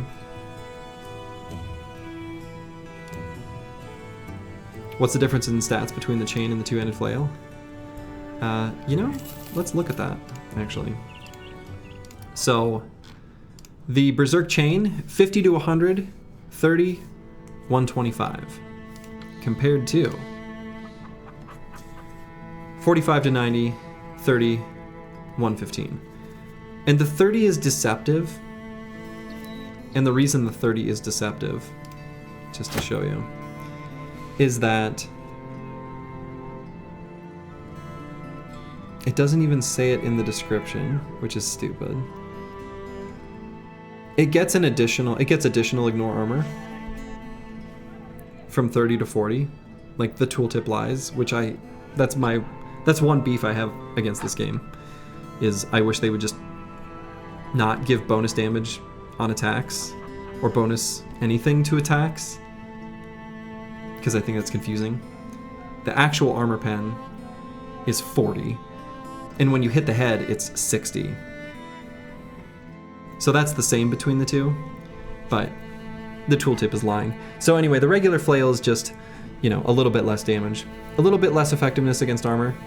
Kind of not that important of a aspect of the weapon, but the damage going from 45 to 90 to 50 to 100 on the Berserk Chain is actually significant-ish.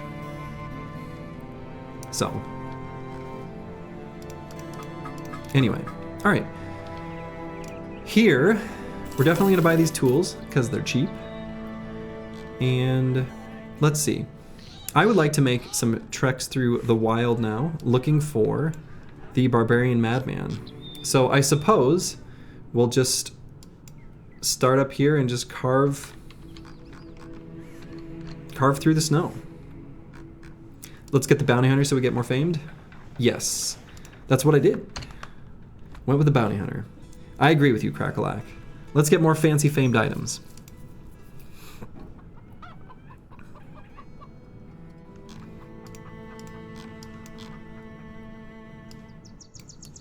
Let's see, what's our 61 inventory slots?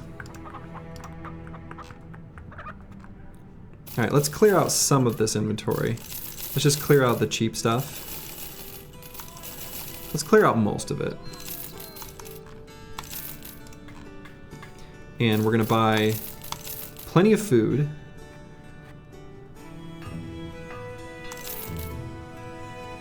I'm just gonna buy him out of food.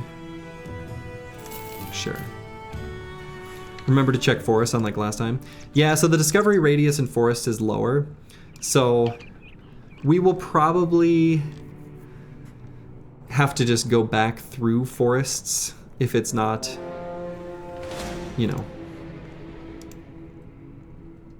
on the regular terrain. So, all right, we'll bust this little camp. Great trade goods. Yeah, we could have bought the trade goods. If I were going direct from there to another town, 100% I would have bought those trade goods. But since we're about to go out adventuring into the wilderness, just sort of made the executive decision that it wasn't worth doing.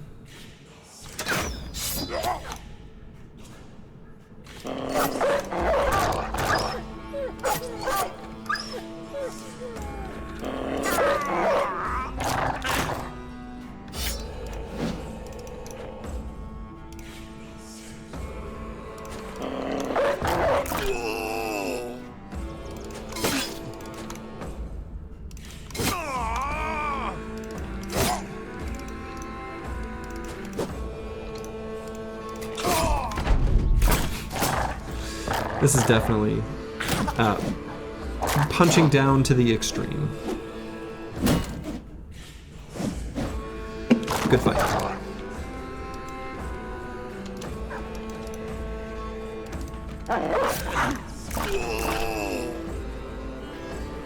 Jagged Pike is so good for a reach weapon. I agree.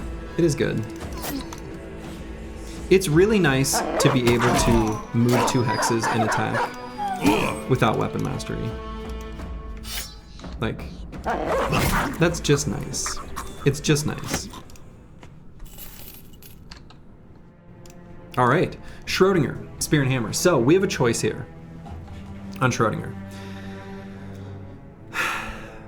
Here's our choice. When we go into the Barbarian Madman fight, our loadout is gonna look like this. I'll just show it real quick.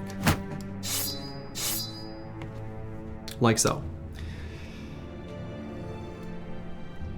We're gonna have 86 melee skill, 24 melee defense.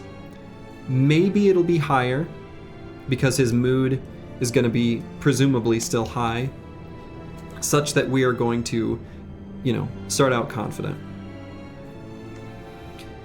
So our choice is between Underdog, which does literally nothing in that fight, but it will provide more value in later fights where they're going to be doing their sort of secondary role of Hammer Bro or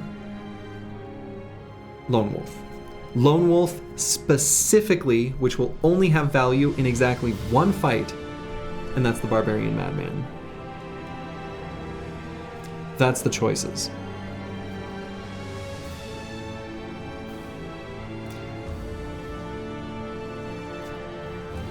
Lone Wolf him to be safe. Bones would be nice. Yeah, the bone armor plating would be nice.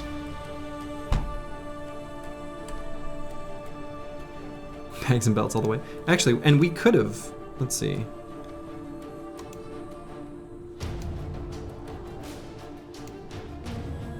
There's a taxidermist way over there. Is that the closest one? It looks like it is. Kind of tempting. Go to the taxidermist, craft a bone armor plating. That actually, I think, gives a lot of safety.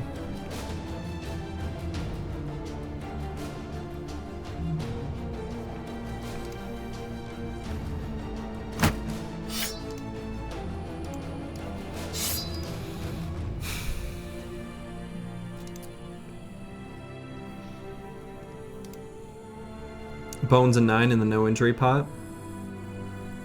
We don't have the no injury pot. We've got a second wind potion, so we'll be able to spear wall for however long it takes.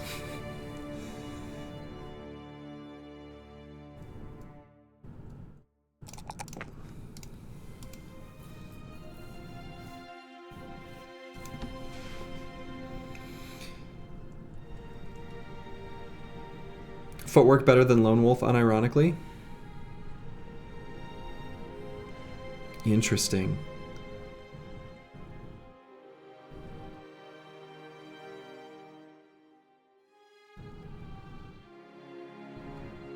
Unironically, true.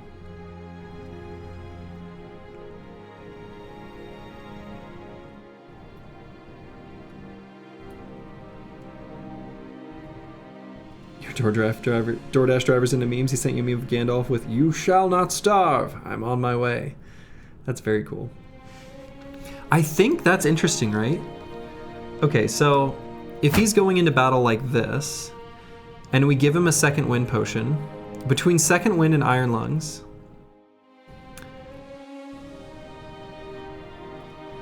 so 15 plus 3 plus 4 is 22 fatigue.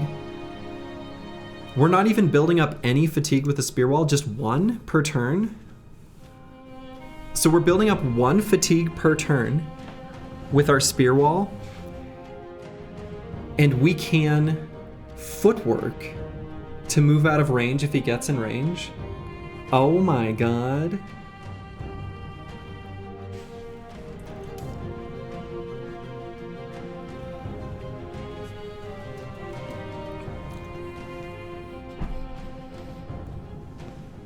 Huh.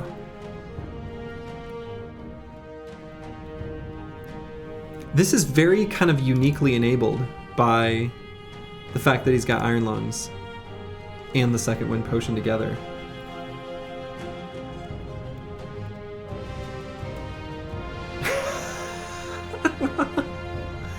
Okay, I'm in. I think that's actually, that seems right.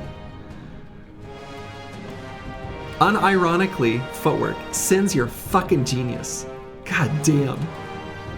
I love that. I love that you suggested that. I think that's just right. And we may have a use for it in other fights. You thought taking footwork for the Madman fight is common? I've never seen it in my life, but I don't know. Are we taking footwork here?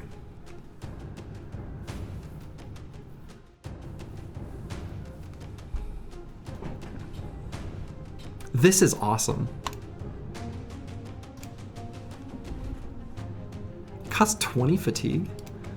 Why is that so expensive? Okay. Well. Yeah, we're not going to use the shield or hammer. Exactly. We'll unequip it when the fight comes. Hey, Corvus Korak. What will I do with 8 famed shields? Equip them.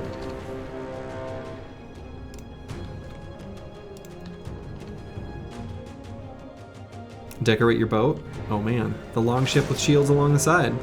A classic.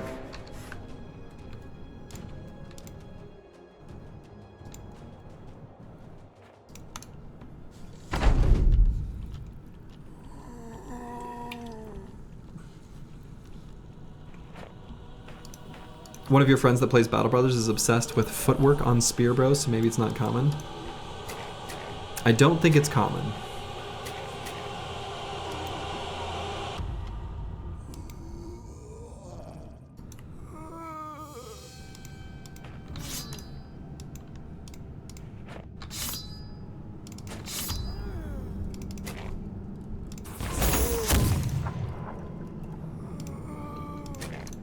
Footwork on every bro, new meta.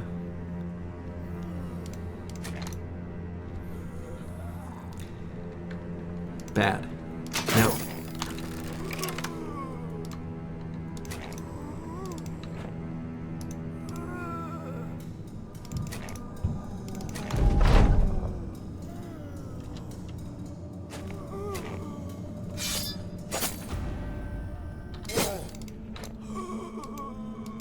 Just dance around your enemy to confuse them. And that's basically what we're gonna do to the Madman.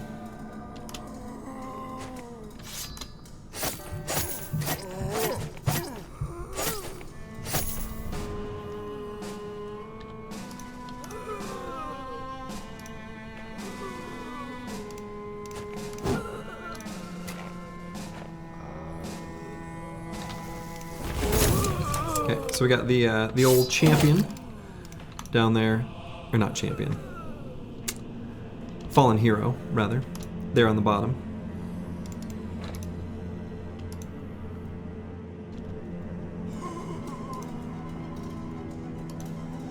Gotta love the 3 beautiful souls watching this on YouTube. Is that how many viewers on YouTube? I figured out, I finally fixed the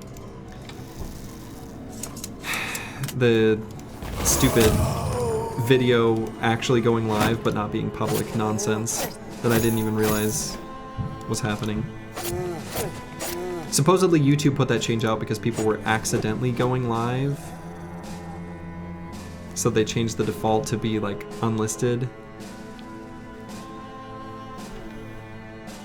Whatever.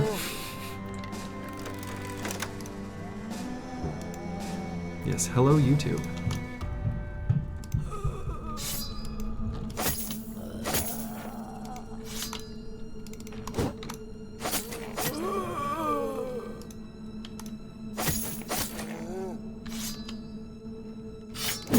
Bonk.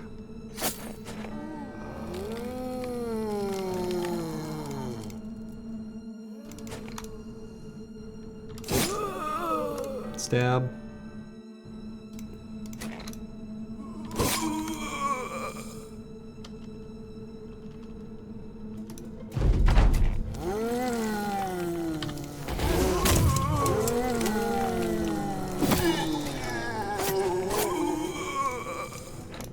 We're running a Crackalack on a secret mission. Operation Get in Melee Contact with the Necro.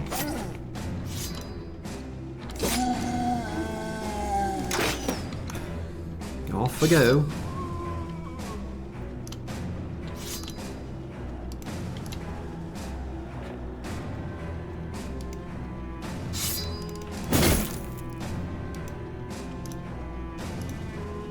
Off we go then.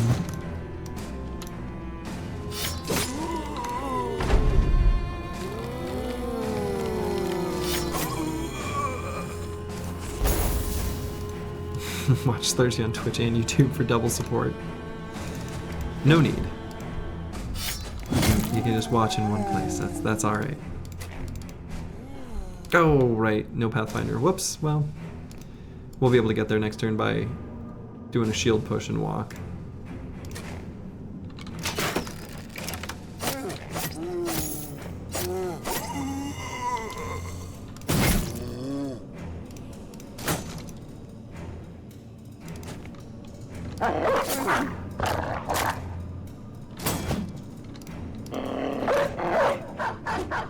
Here we go. Or maybe the doggy will do it. Good dog.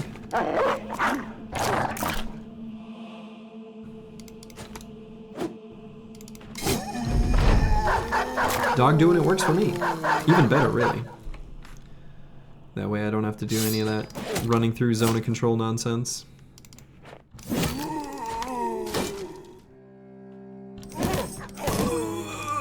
Nice.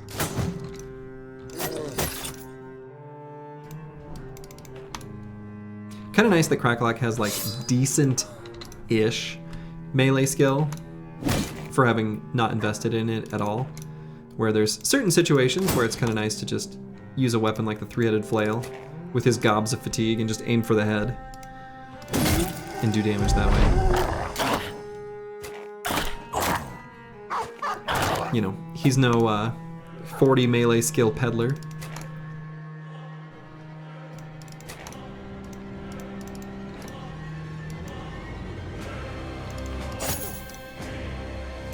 Wait, you want to kill? Yeah, I mean, you got one there. First of many. Actually, Cracklock's gotten a lot of kills this campaign. Surprisingly many. More than I would anticipate. This fallen hero has come back without a head. That's cheating. Can't do that. Alright. And we're going to keep wandering through the snow.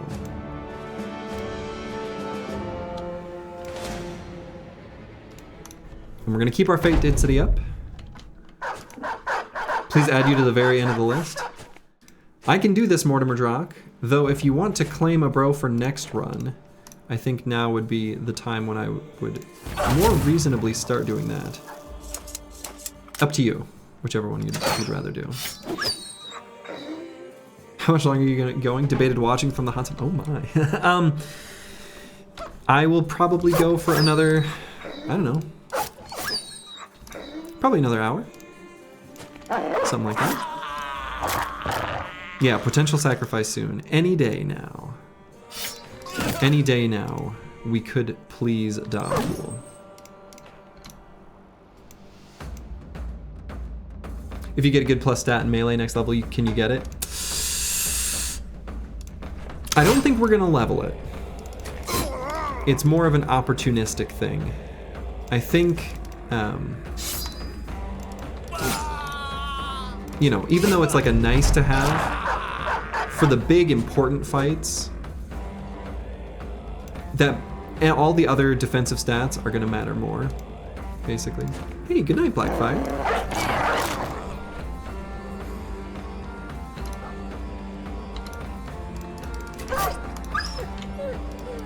We'll let that one thrall go.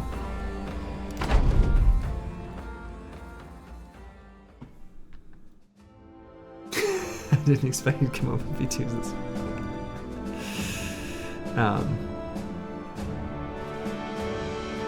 So which of the two would you like, Mortimer Drock?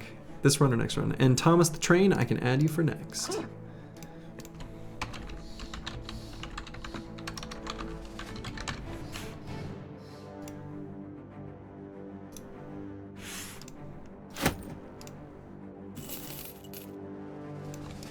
Alright, we're gonna keep wandering through here, and maybe when we reach a certain point, we'll go south to Tonder to craft bone armor plating. But honestly, how necessary is it? Now that we've got footwork. Funny though that may sound. Alright, and we're pretty close to being able to get another follower. We can, at that point, go ahead and get the scavenger, I think. Next one? Okay. Consider it done.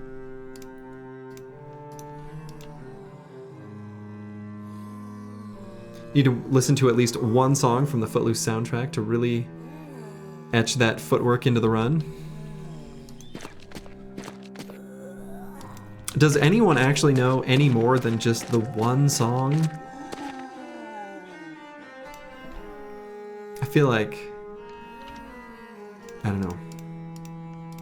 All anyone knows is the one song, right?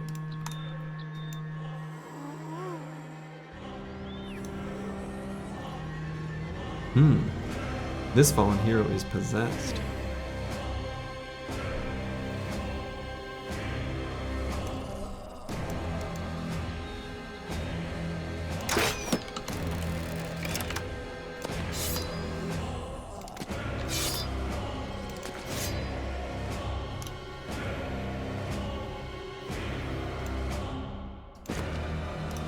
You're on the list for a brute plus flail, bro. You are Green Killer 001. However, the roster is currently filled, so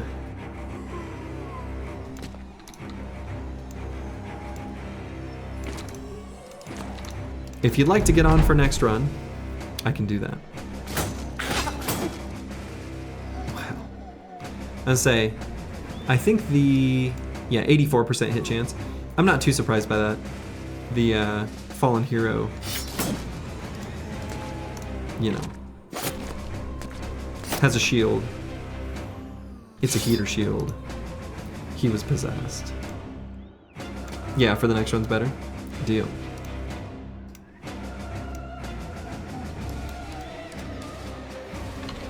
Just know that the specific constraint makes it harder to fulfill. As you of course realize, but just saying it out loud.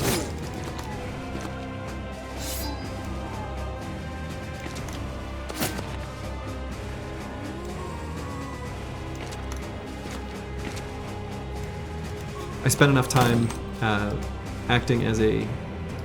acting? The proper word is working. Working as a host at a restaurant, where I would deal with people who were very upset that when they requested their table of 6,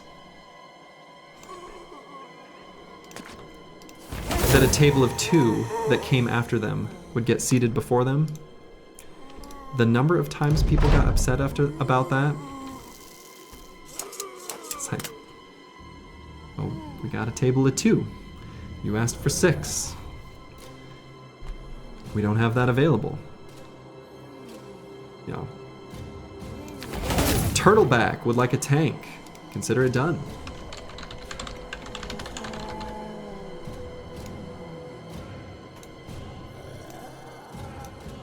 If you can seat 2, you can seat 6, it's just known. There are people who'd like to believe that.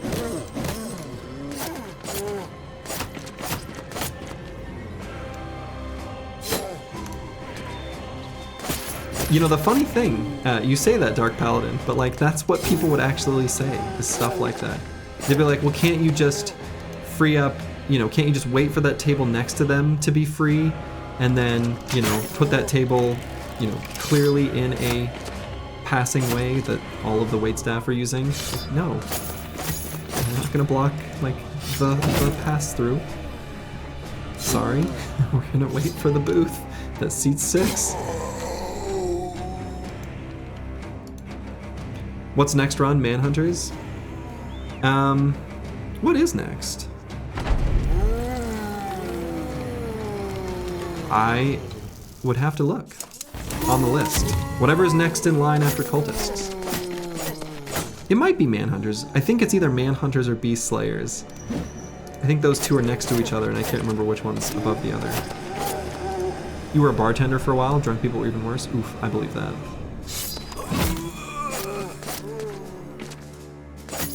I've actually kind of thought it would be fun to be a bartender, but not like a bartender that's making drinks, because I don't know and don't really want to bother learning the sort of mixology aspect of it, but just like at a brewery or something.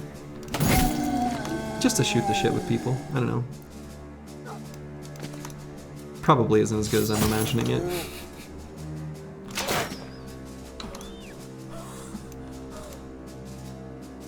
Being able to work drunk was fun when you were 22. Yeah, probably loses its luster pretty quickly.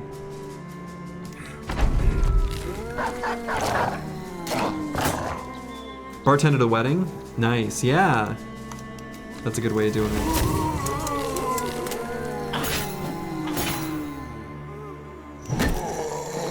The bartenders at me and my wife's wedding did an awesome job. They had a very well-oiled machine.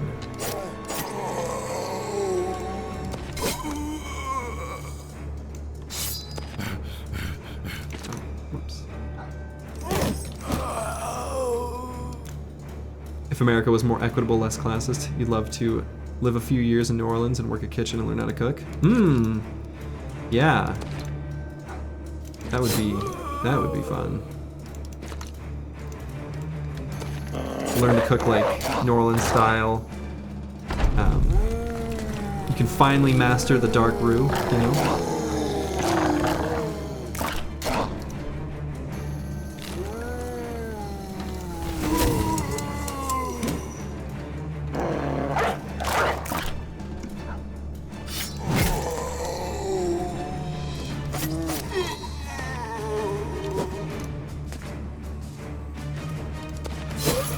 The Necro is fleeing.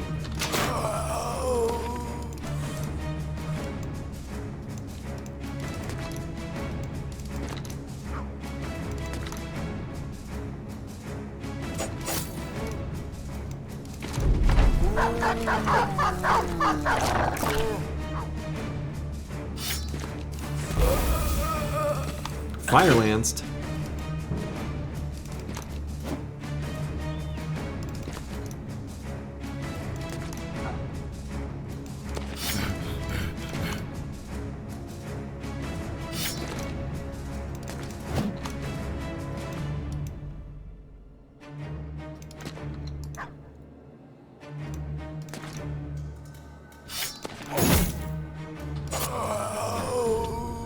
How's our spear doing? Doing okay.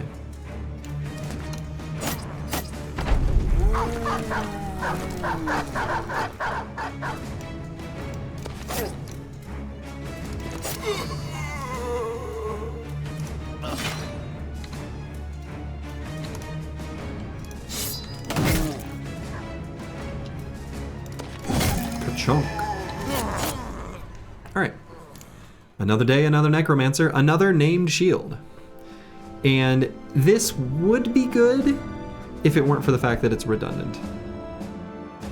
So this, I mean, it's not exactly redundant, right? So this is a more general purpose Pavis when compared to this one.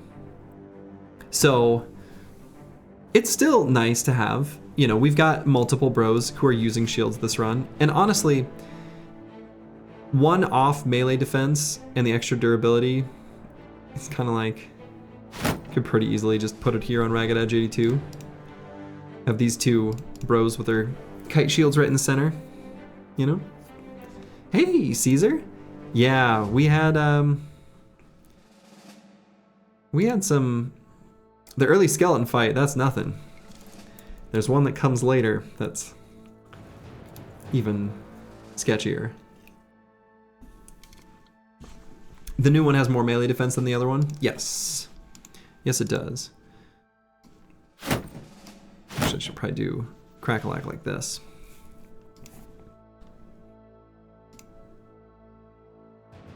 So, I mean, named shields, not as bad as people imagine them, even if they're certainly not exciting.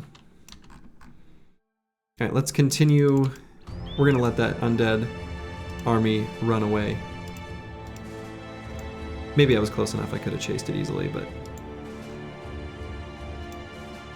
What about the Fame Shield sitting on the bench? Ah yeah, we'll look at the Fame Shield sitting on the bench. I think that one's like a kite shield, right? So it's another similar kind of stat line. So,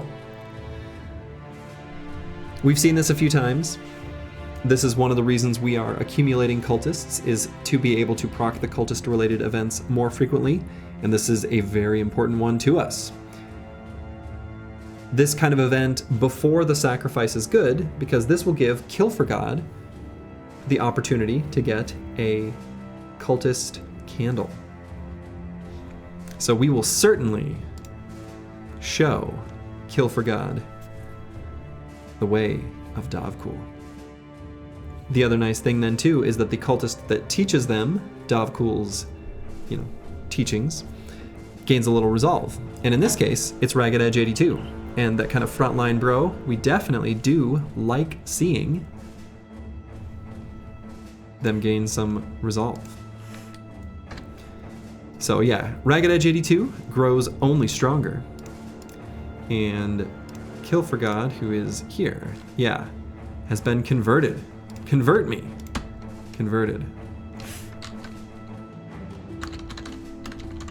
It's gonna be a forge damage bro of some kind.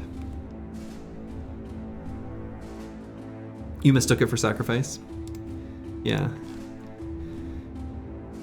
Not the sacrifice one, but... Ooh. Okay.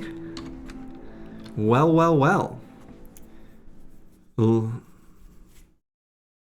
Eared the Bloodied. We're gonna wait for daytime, and then we're definitely gonna do this fight. We're going to swap out the nimble armors that are damaged.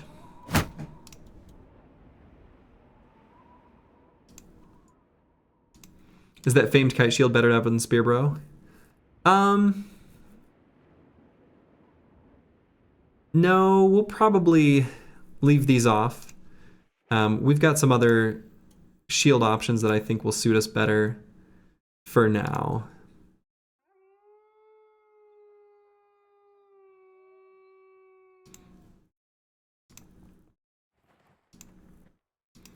Can you have duplicates of the same famed armor?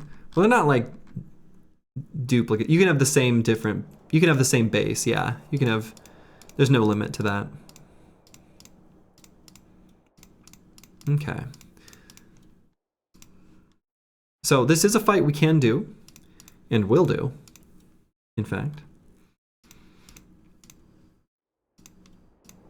Advanced Lightning is a smidge hurt. So, I don't know. Wish that weren't the case, but it just is. And let's see, any other special things I want to do? Make sure I've got smoke pots. That's the main thing. Just to be able to pull bros. Out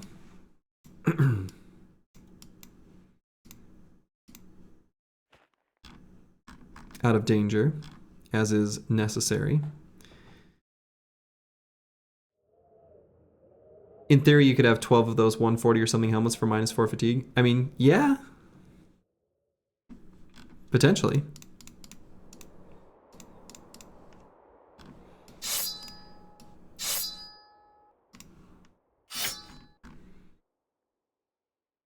Did you not buy the Spear Bro as Warhammer yet? No, not yet. Not yet. We've only got 2 of them. 2 of the Warhammers.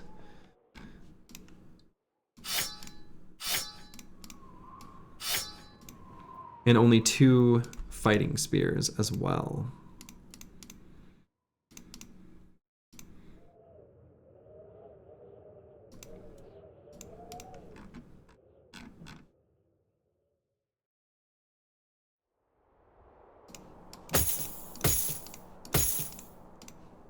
I should be using this helmet. It's a little silly to not be.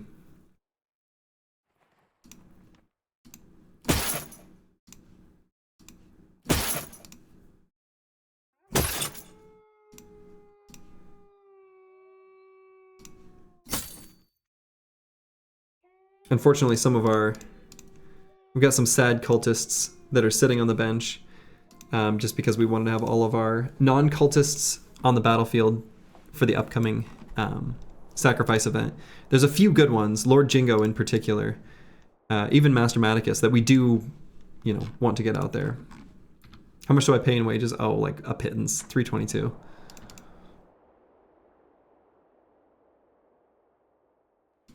Even with a bunch of highborn, wages aren't that big of a financial impact on your team.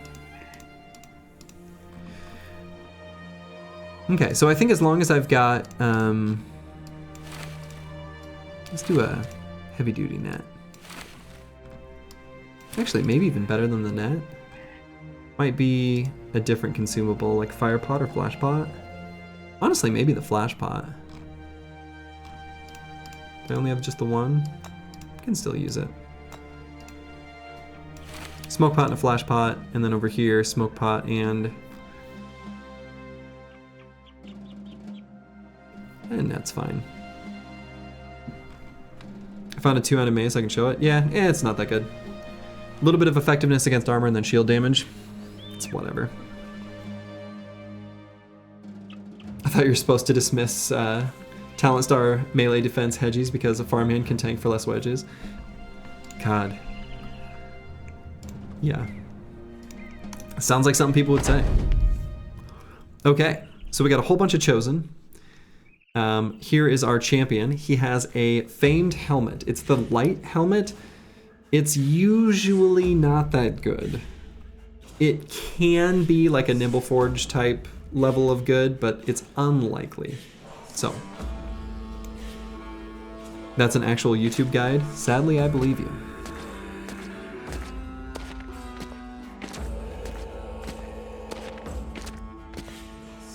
Okay, so key things here are going to be making sure we don't get the cleaver chosen on Nimble Brothers if we can, and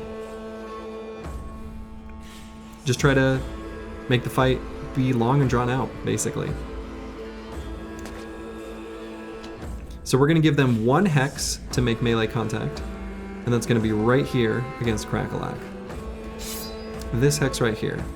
And in so doing, their AI is going to be much more aggressive.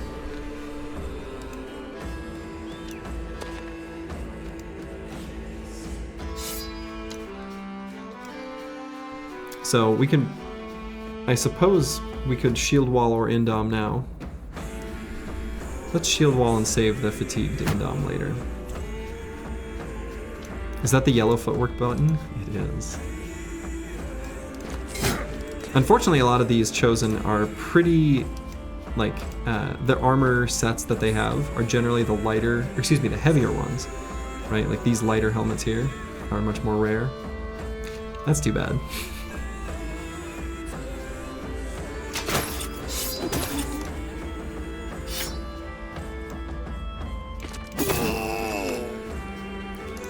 So Nexator could walk up and stab, but then he would be flankable. So I'm actually going to back him up instead.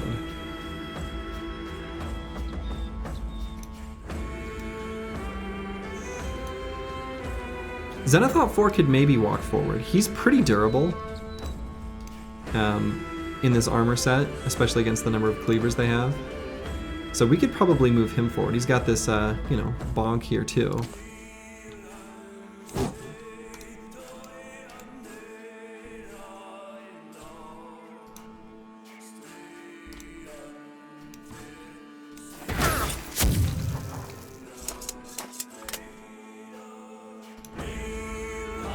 So the other thing too to consider, so Barbarian Chosen have 15 melee defense. So the key is to get to 90 melee skill, which then essentially puts them up to like 110, minus 15, 95. So that's the magic number, is 90. So the bro here that isn't, in this case, is Ragged Edge 82. So he's got his work cut out for him. This is the most likely point of failure. But with that being in the center, that's okay. That's where we would rather have it. Okay, we lost 2 of our 1 in 20s in a row. That's too bad.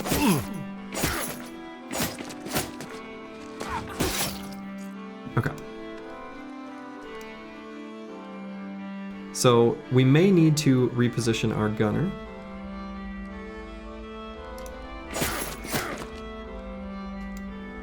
We got Headhunter active on Giant Spruce.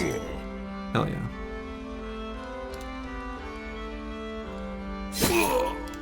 Took that guy right out. And that's going to let Ixax continue his throwing.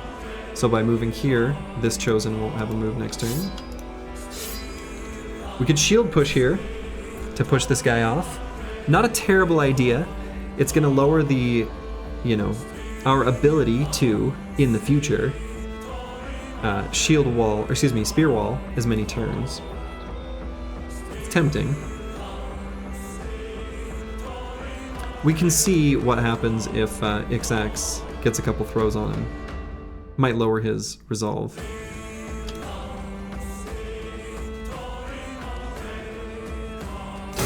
Kill for God's just gonna give that guy a good old bonkin. Ixax is gonna throw here as described. Not too exciting.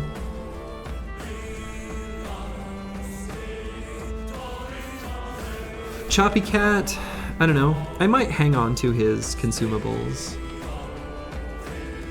Maybe just hit this guy because he's already hurt. And we can leave that Hex for Xerxes to go to.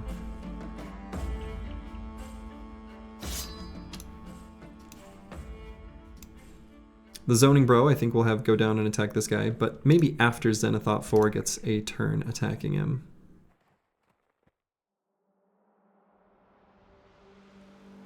Crackleck could also do a shield push. Dang. Okay. So let's move Xerxes down here. We can attack here to hit 5. That's a pretty good. Or we could go here and hit that one. Let's attack 5. A little weak.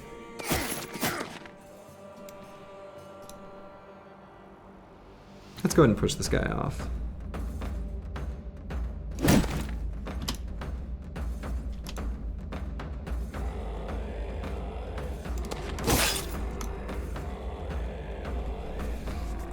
Let's see, and Crackleck, let's do one attack and see what happens.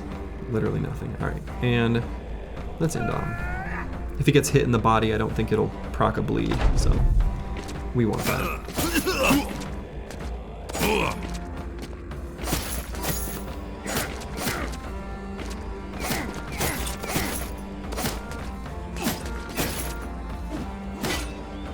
Okay, pretty good. So Xerxes has a nice gunshot. We're gonna go ahead and take that. Very good.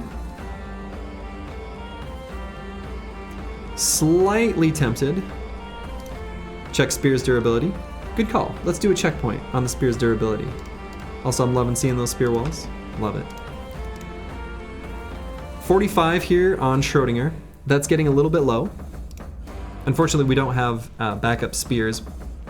Probably should have put backup spears in place of the dagger before this fight, actually.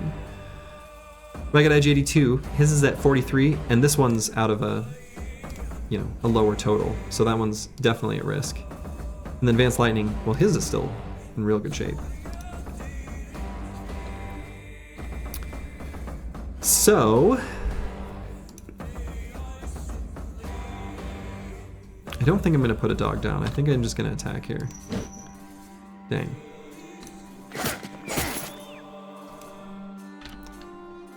So Schrodinger's gonna keep holding him off with the old spear wall.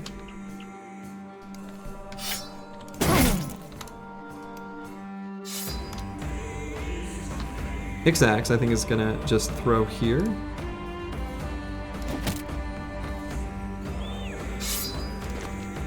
And get ready to contribute to the bludgeoning.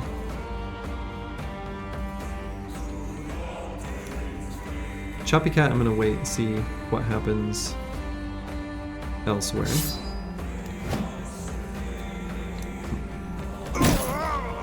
Very nice. Kill for God. Where should I have him help? Top or bottom? Bottom has more enemies total. So let's take care of that stupidly elusive Chosen down there. So Crackalack could...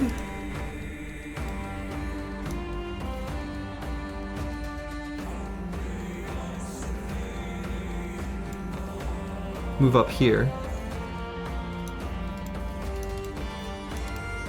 If we wanted.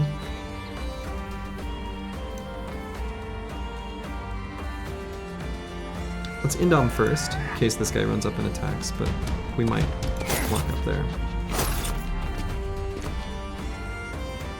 Okay.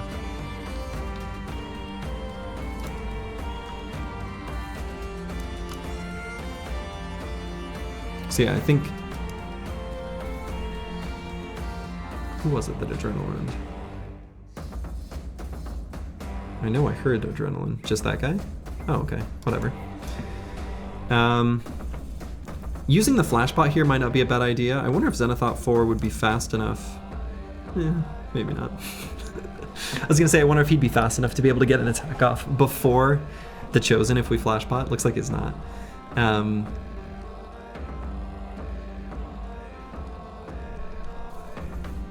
But we may be able to get a gun blast before someone if we do. Or we just attack. Just attack.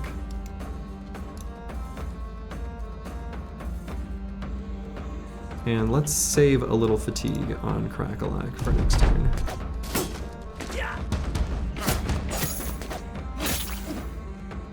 A few of them making it through. A bunch of them making it through now. Okay.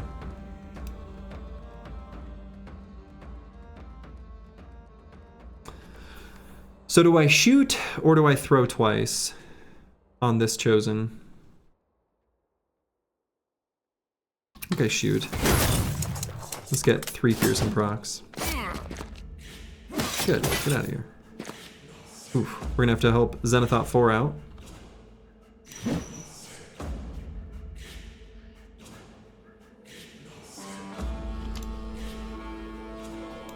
Here, we can either shield push or footwork. I think we'll shield push.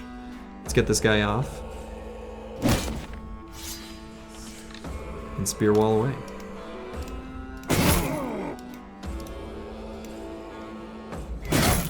There we go. Now that that guy's hurt, I could put a dog down. I'm a little worried about putting the dog down because if he gets a kill, he'll be able to go over here too easily. Still gonna do it. Okay, dog attack the head. That's a shiny hat, right? Yes, it's a shiny hat. Here I think we will shield push and spear wall.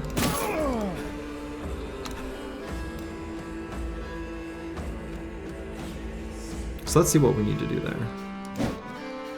Zenithot 4, you can't miss there, buddy. That's not good. That's not good.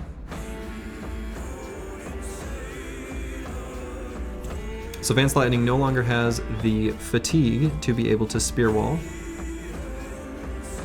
We do have enough to just stab twice. Probably will do that.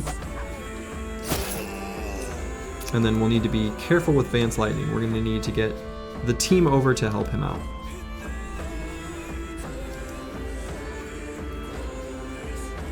So here I could shield push just to let Zenithot 4 back up, because he's not like in danger yet, but he's danger adjacent.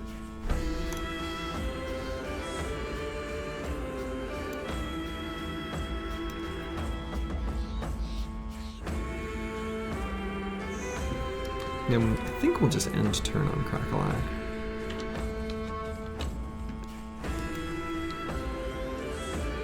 We'll have fatigue next turn to do something. What is that something gonna be? I don't know. Danger adjacent, that's your middle name. Nice. Okay, so Giant Spruce. Maybe I move him up here, because this guy's got the lighter shield. Then we'll move Nexiter there, Kill Forgot there, Ixax like there.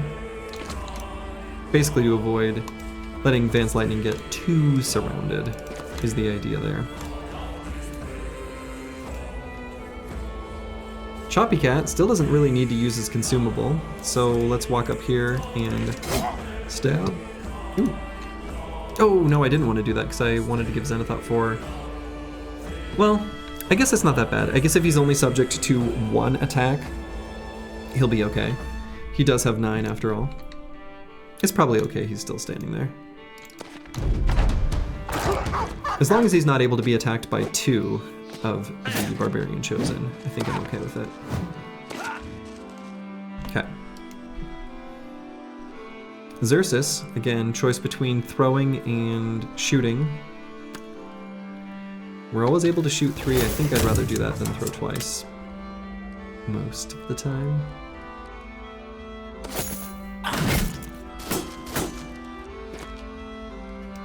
Okay. Giant Spruce got chonked. Hell yeah. Headhunter, activate. We need a 9 lives emote? We really do.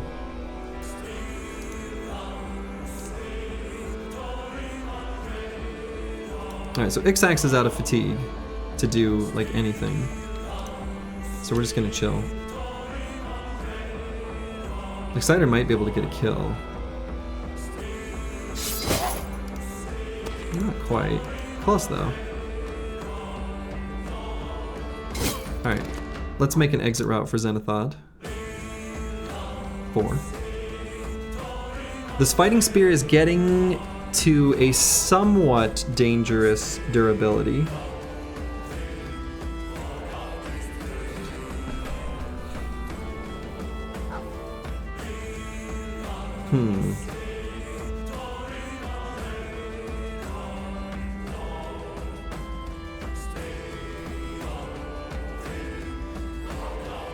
One more round? Yeah, I think it's probably got like one more round. But it could break if they all run into him. What could possibly happen? Well, we lose a spear. We don't want to lose a fighting spear. But I think I am going to do one more round. Kill for God. Did as he was meant to do.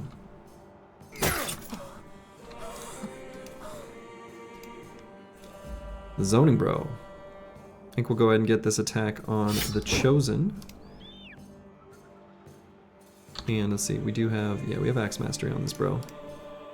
He's a little hurt, so let's go like here. Nice attack by Zenithot 4.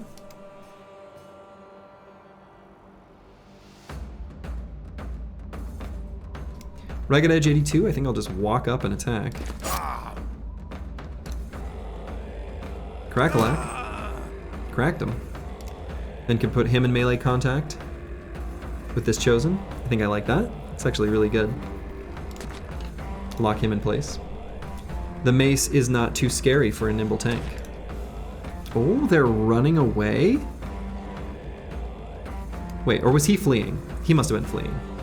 Must have been, right? Yeah. I didn't pay that close of attention, but he had to have been. He was fleeing? Okay. I was like, their numbers aren't that low. There's no way the AI is choosing to flee. That is a very brave dog.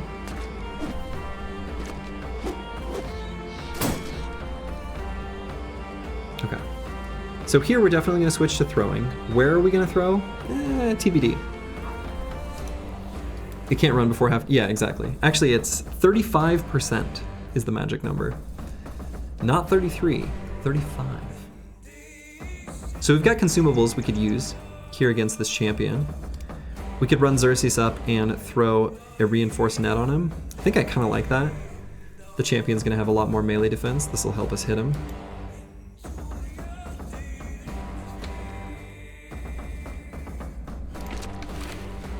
Let's do that.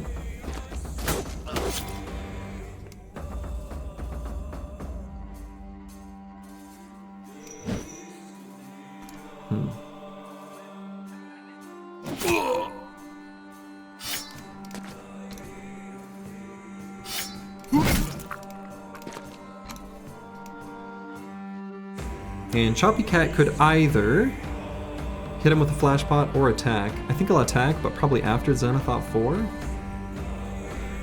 It's a little spooky to put Xanathop 4 there, but I think we'll surround him. Chosen champs have only slightly more defense, but nearly double the hit points, I think. Yeah, that sounds about right.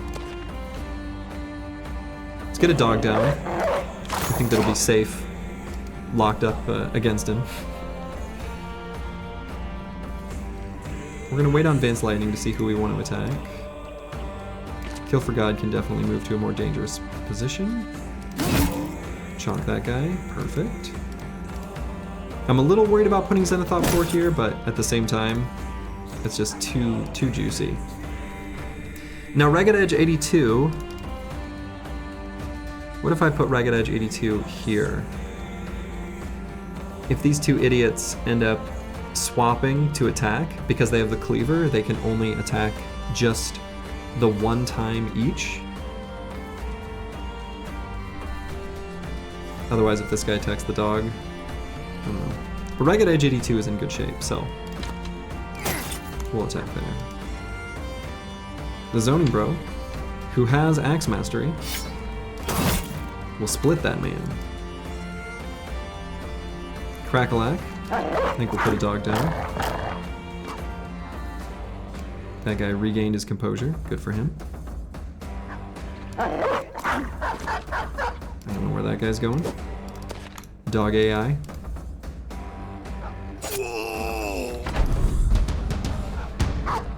Oh, don't do that. Oh, that's not good.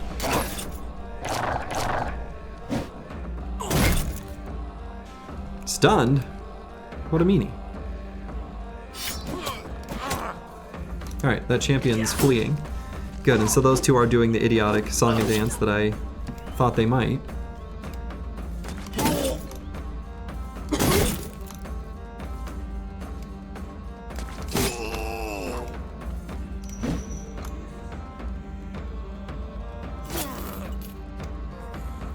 Ka-ching, ka-ching, ka-ching.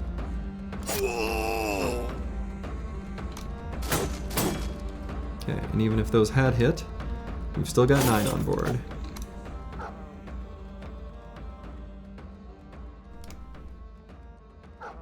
The Zoning Bro, let's move in a position where he can help. Either here or here. Next turn. Did I get the Bounty Hunter? I did. That's why we heard that little ding ding ding ding ding ding ding sound. Okay. So, as long as we can hit this Chosen just once, this very injured, very hurt Chosen, then Vance Lightning is going to be just fine.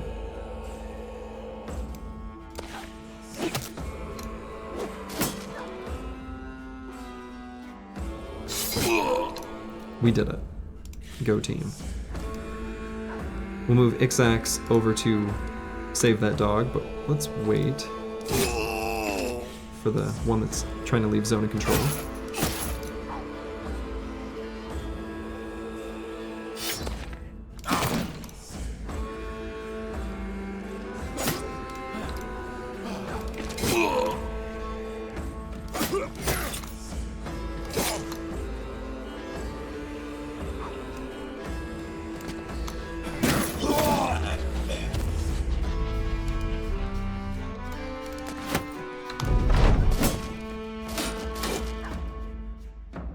Goodbye, drummer.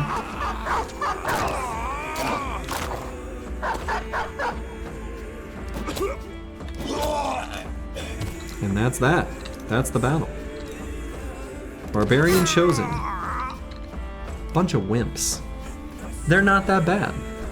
It's over. We'll let the drummer go. What a lovely fight.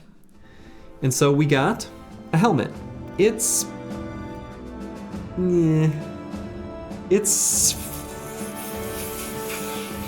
a helmet.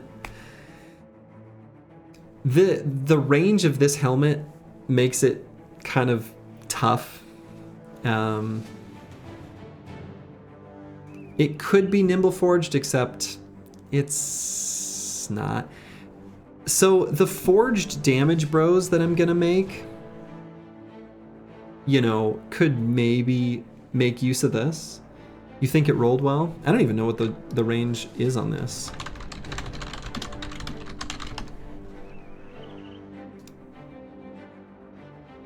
Let's see, this is the Skull Helmet.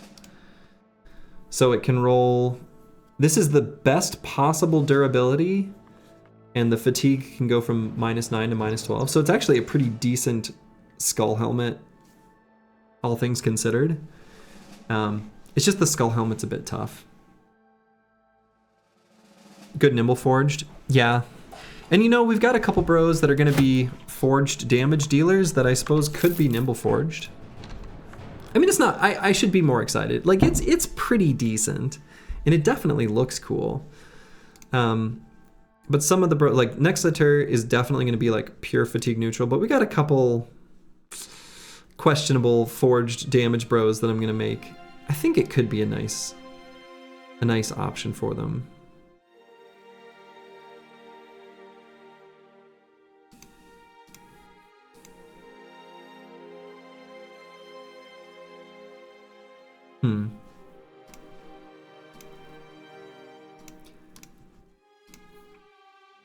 But yeah, on a bro like Kill for God, you know? these don't work well together. But yeah, I mean, it'll work, right? And then we got a Heavy Rusty Axe, which I've got a mild preference for over the Great Axe. So we'll go ahead and move one of those over.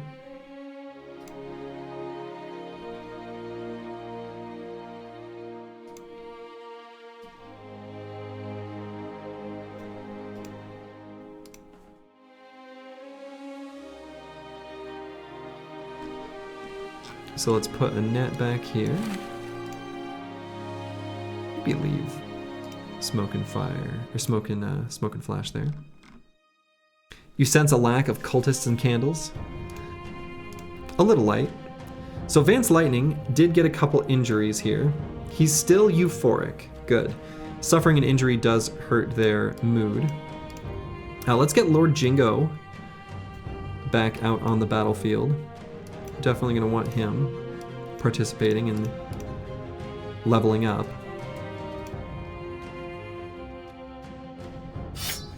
Probably we'll just give him this Great Axe. It's pretty great.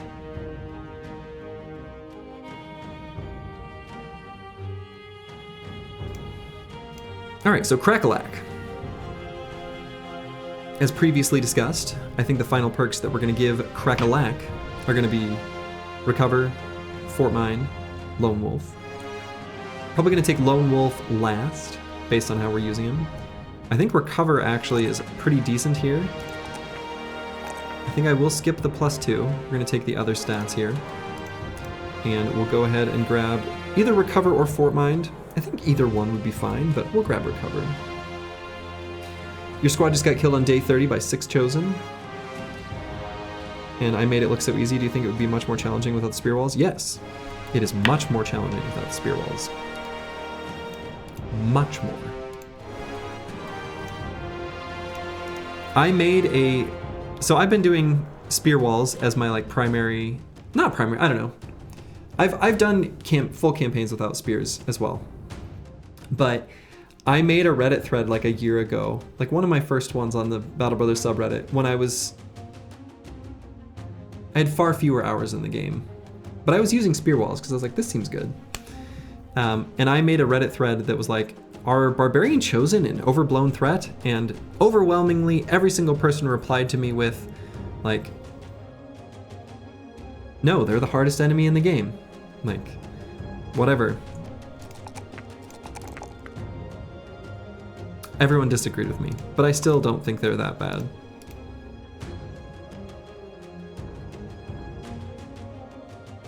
Okay, so Kill for God, I think we are eventually going to do damage stuff and forge and whatever, but right now I'm thinking about taking Path. So I'm going to. Giant Spruce. Pole Flail. So what are we going to do with Giant Spruce? With Giant Spruce, Giant Spruce, Giant Spruce. I still kind of feel like he almost needs Backstabber. I think 69, nice. Melee skill is just too low. I think the final 2 perks we take on this bro are probably going to be Backstabber and Rotate? He's really good defensively. He's really strong defensively. And this level I'm going to keep improving that, right? He's also got a bunch of fatigue. So there is some inclination for me to just take like Berserk. Yeah, goblins in a city on a bad hill. That's very scary. Regardless, I think we're going to get the most value out of Backstabber right now.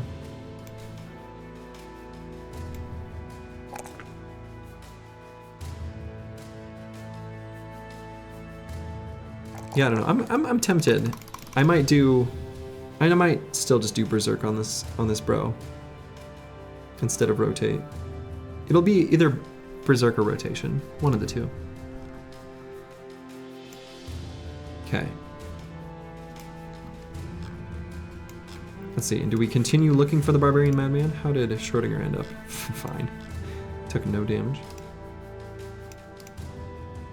Let's see, are there any helmets or other such things that we need to do anything with? Actually, let's just do this. This armor set needs to be swapped out. Oh yeah, don't get me wrong, Chosen can be scary because of how hard they hit, but the thing is too, people build too many kind of bad forged bros. And Chosen, with their barbarian weapons, have so much armor pen that all of these bad forged builds just get obliterated by Chosen. It's not even exactly RNG, because you saw some of my Nimble brothers take a few chunkin' hits, and they were okay. And they even had a ton of cleavers on the battlefield. So, anyway, I mean, Chosen are a scary enemy. I don't want to, like, understate it, or make it sound like they're not a threat. They are, like, but you don't need to be as afraid of them as maybe, you know, your first inclination. They're not that bad. Reddit is all about offensive forged guys. Exactly. Exactly.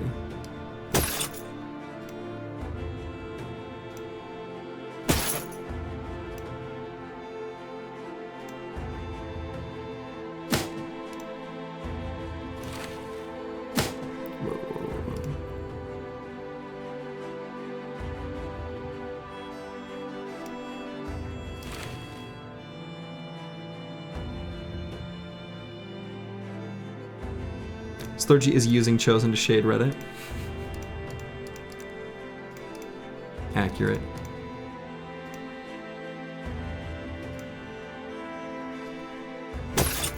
Okay, that's what happened. Alright, I wondered what the hell was going on with my armor sets. Okay. I knew I did something weird. That's better. Reddit loves sword lances? He does. Why is that brother's name Tom Cruise? Because we're gonna sacrifice him. Yeah, Reddit loves sword lances. It's true. Okay, I think we're gonna keep looking for the Barbarian Madman.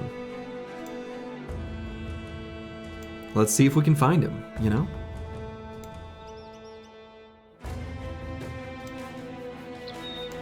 Let's see if we can find that icy cave. Icy London, icy France, icy cave. Icy direwolves? Okay.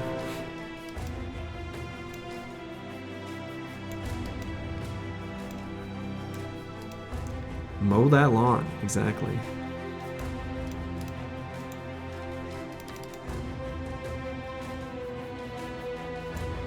Yeah, Reddit loves their flank hammer. Oh my god.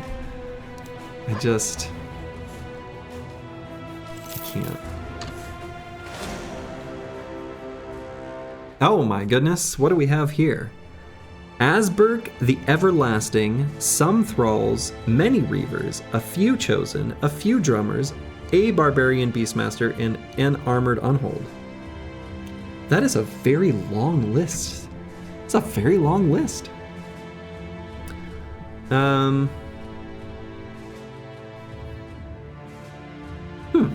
It's not that bad. It's not that bad.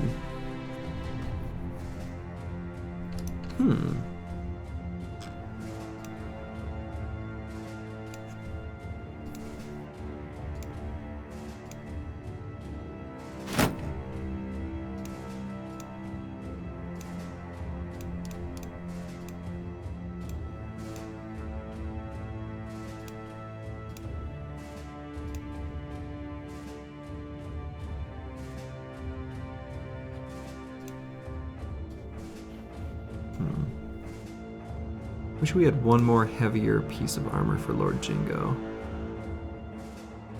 But we just don't.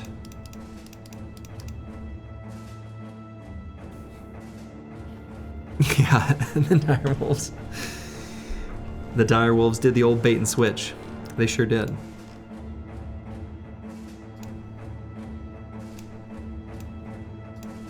I mean, I guess we put this on because it's slightly more, even though it's already scuffed.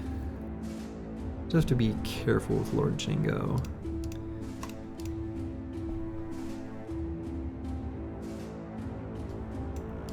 Put him up on the top side with these. No? Down on the bottom, probably. It's going to be a little tougher with two spear bros. We also want to make sure that the armored unhold, the goal there is we're going to be getting Crackalack right up on top of that armored unhold.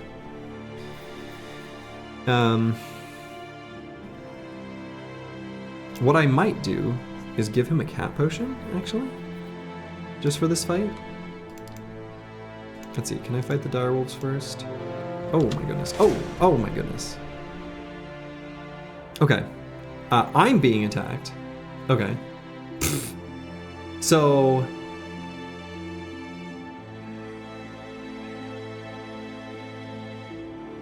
Okay. So this will be a three-way fight that I can't really avoid. Run invalidated, yeah. I mean... Anyway. I'm gonna follow it through because there's, like I said, there's kind of nothing I can do. But we're gonna try our best to get these direwolf pelts. Yeah, camp spawned a patrol, so rip the champion, I think is probably, unfortunately, accurate. There goes the famed heavy rusty axe. It's true.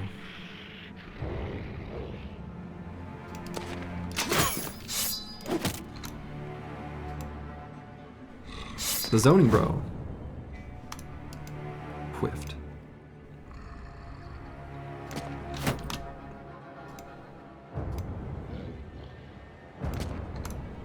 You can still run to make the run valid. This is still valid in my heart. 'Tis fine.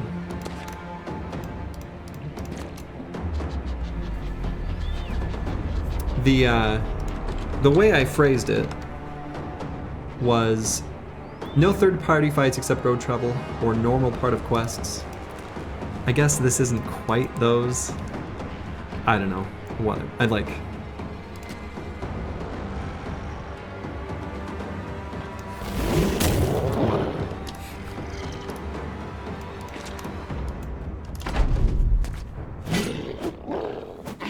Invalid run, start over. Streak 0.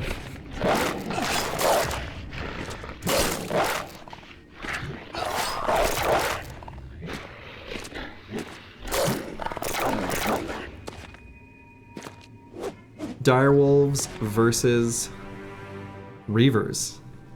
We'll have to see how that ends up going. Genuinely kind of have no idea. But your attack, so what can you do, flee? Yeah, I mean, like I said, I'm not Like, I'm not at all concerned about this as a thing.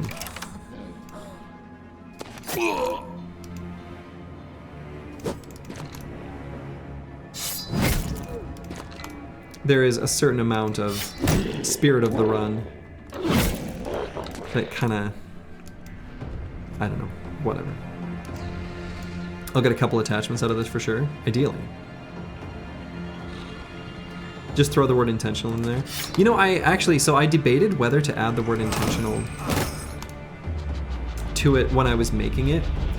And I believe I decided not to because I mentally was like, it would be too easy to do a third-party fight and be like, oh, it was an accident. So.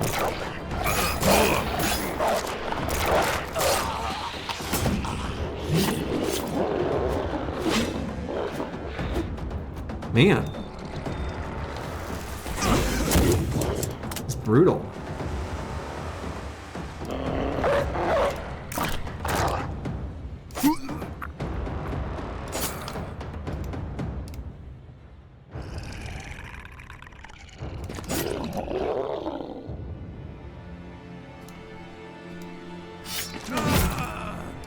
Got him.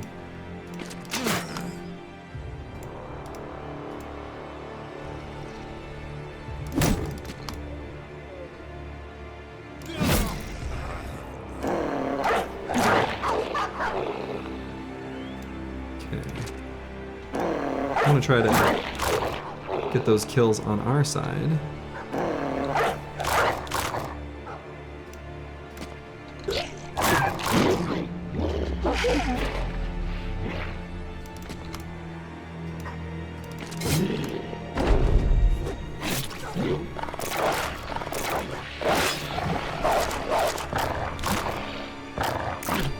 But yeah, the camps spawning patrols and surprising Slurgy is something that has happened so dang frequently just the last couple runs that like basically didn't happen much at all.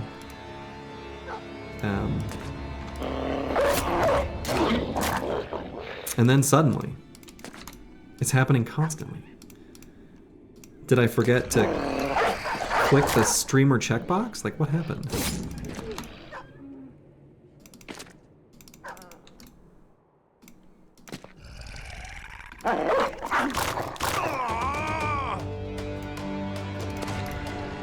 As you all know, there's a special in-game option, streamer mode, that gives you better famed items, better rolls on the RNG, you know, stuff like that. And I always make sure to check that before I stream, of course. It's hidden deep within the menus, you've probably never seen it.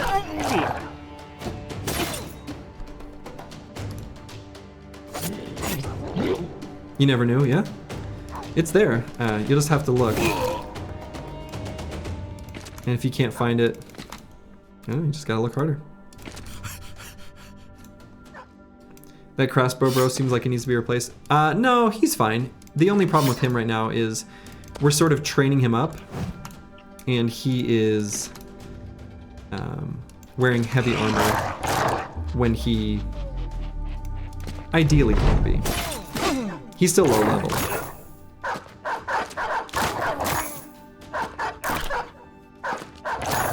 You just have to stream to 100 plus people. Well, we don't have 100 people here. We got 80. So we've seen it working many times with map generation. Exactly. Oh my god. Also, I just realized something. This is really funny. If I've sounded a little bit muffled this entire time, I've got like a little thin fabric cap over my microphone. It's been there the whole time. To keep dust out. Huh. I've sounded fine. Okay. Well, that's good. That's good. Okay. So, unfortunately, isn't that hat for the head? This?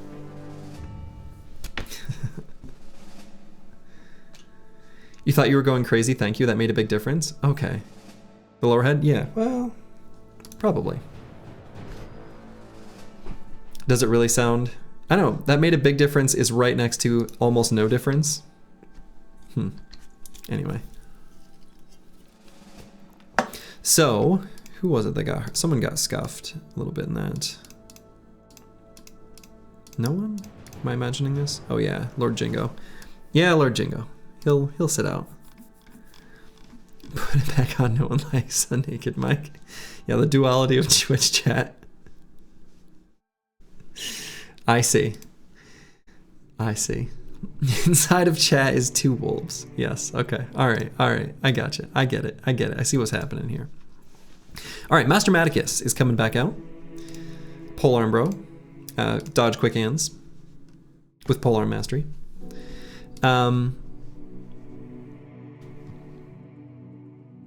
And maybe like this armor's scuffed. Kind of low on backups, but not out of backups. Could totally put this one on. Our tools situation is probably fairly dire. It is. This camp changed. We're mildly scuffed such that I could maybe do it, but I also could run down to the taxidermist and regroup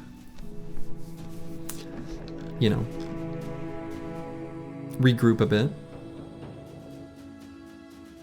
Blast my ears with your P's and T's. Yeah, I don't have a pop filter, but it's far enough away from me, and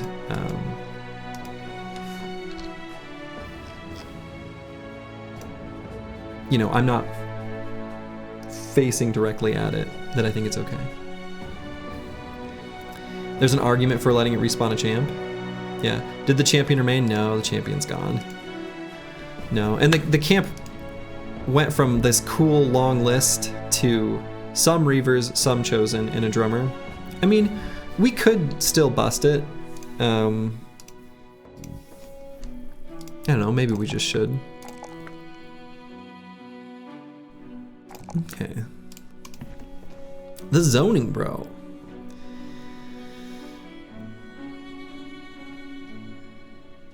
So I think the zoning bro actually.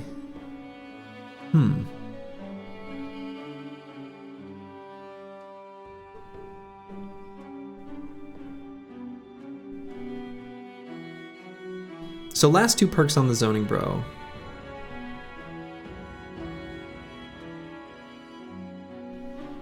This guy could get rotation.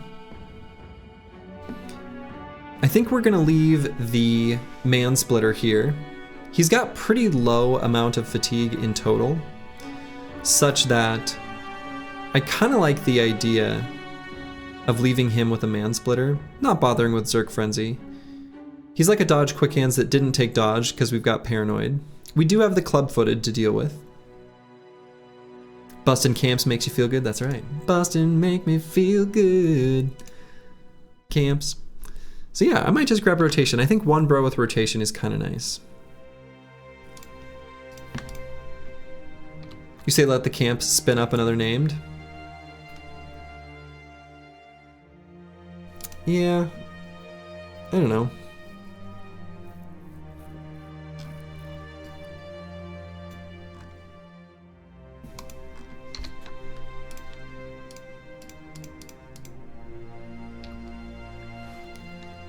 Sure. I think our armors are scuffed enough that I'm gonna do 1 fight before returning to civilization. 2 fights? I was gonna say I'm gonna do this undead castle, but we'll fight these unholds too. How long does it take to reroll? So it'll reroll when it spawns patrols or things like that, which is not a set day number. The game has like, it has a concept of like faction actions, and in those faction actions, one of the things it can do is spawn units and patrols from a camp, and it's not like a set There are cooldowns on them, but they're not on set day numbers or things like that. Hope we see Grug the Mouth Breather. Me too. That guy's my favorite. Okay, so Crackalack can go here in Indom in this location.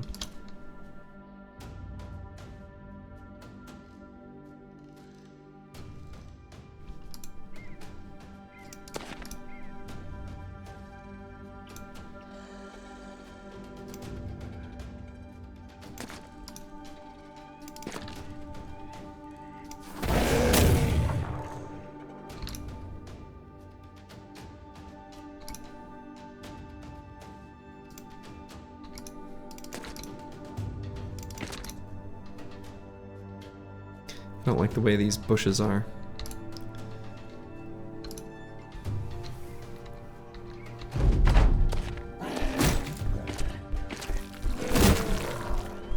There we go. That's an Unhold we can mess with. As is this one.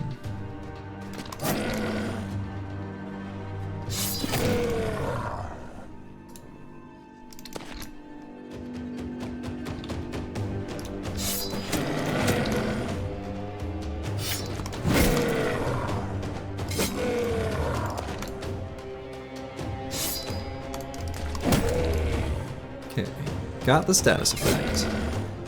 You'll love to see it. So Crackalack's gonna hold that guy in place. Apparently get chonked in the face a little bit. It's just a flesh wound. He'll be alright.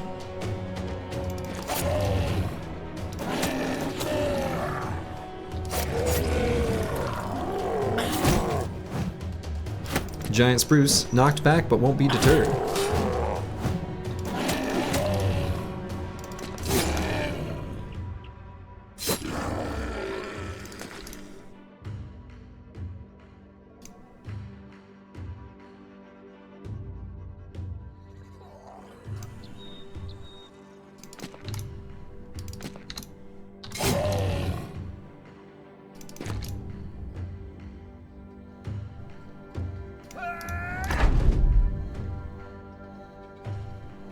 Do you know what happens if a bro's equipment if sacrificed with a full cart? Ooh.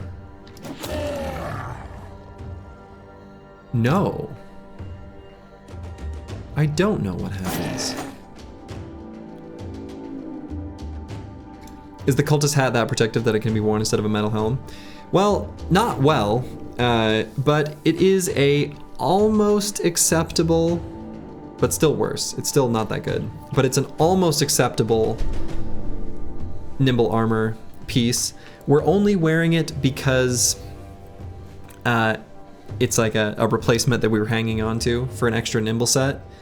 It's not something, it's not optimal, ideally. It's just making do with what we have kind of thing.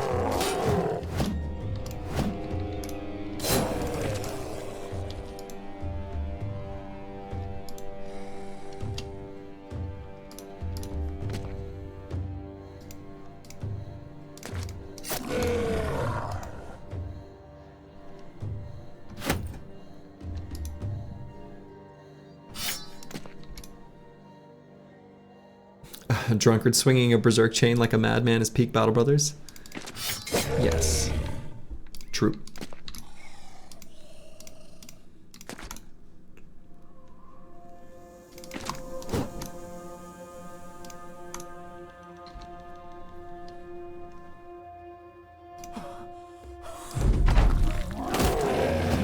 Somebody in the company made that hood and we feel bad tossing it? True. It's kind of like, you know, your aunt got you that really nice fill in the blank here. Could be anything. And then you feel bad throwing it away because, like, well, she passed a couple years ago and now you got this doily that, like, she embroidered for you and it looks really nice, but you don't really use doilies. It's kind of like that.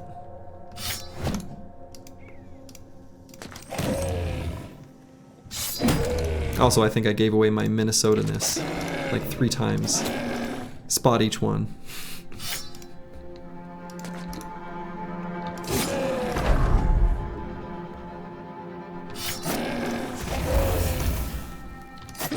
get fire lanced.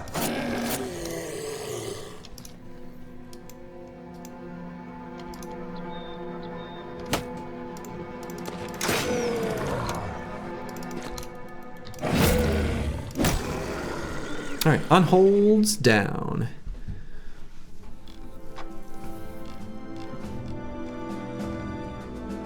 So let's get rid of these crappy wooden shields.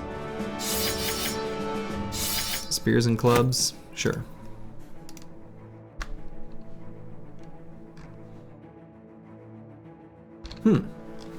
Many auxiliaries and a few necrosavants. Interesting. All right, Zenithop 4. Good, TBD. Yeah.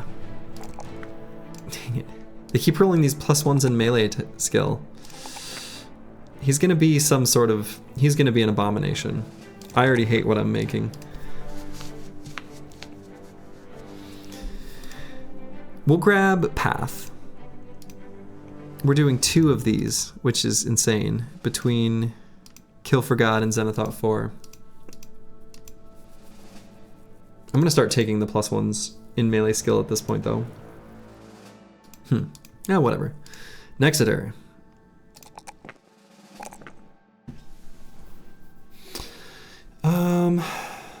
Yeah, sins look away, exactly.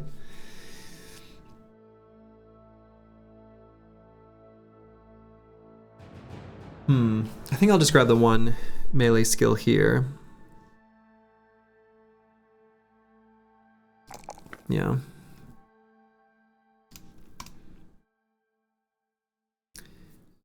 And I could grab a weapon mastery here if I wanted. Could be axes, that would be fine. I also could easily like move this mace over and make it maces or something instead. No reason it couldn't be. No reason it couldn't. No reason it could. It'd be fine. I think if I'm gonna take a mastery now, Mace Mastery is at least has the knockout ability if I end up using that.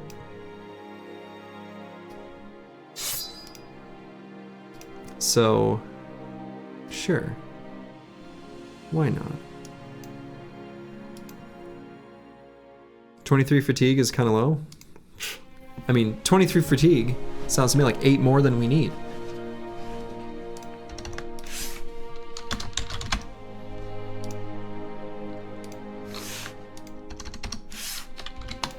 He only needs 15.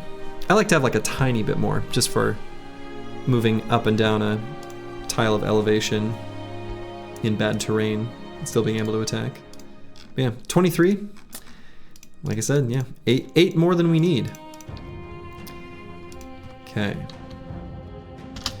I am a little bit worried about that statement of what happens when you sacrifice a bro, and your inventory is full.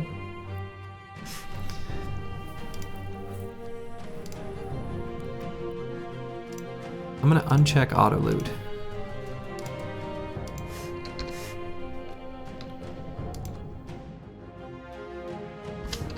And I think we will take this fight against these cute little necrosavants.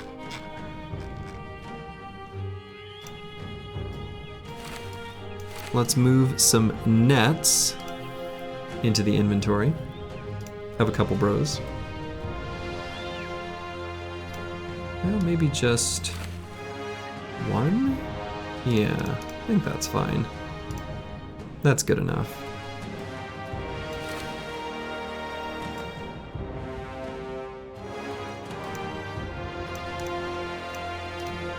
Maybe like fire pots instead of smoke pot. It doesn't matter. I don't think this is going to be a difficult fight. You want your gear more repaired. Yeah, we've got a few pieces that are in rough shape, but I think we're okay. I think we are okay. So let's make sure we got a front line of chonky boys. And then on the corners, we're gonna make sure to have the boys we want to make contact with the necrosavants. So we're gonna put the spear bros there.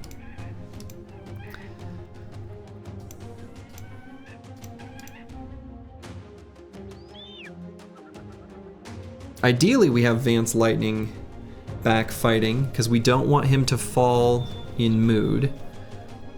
Can't really, in good faith, put him out there, though. Good conscience, good faith, I don't know, good something.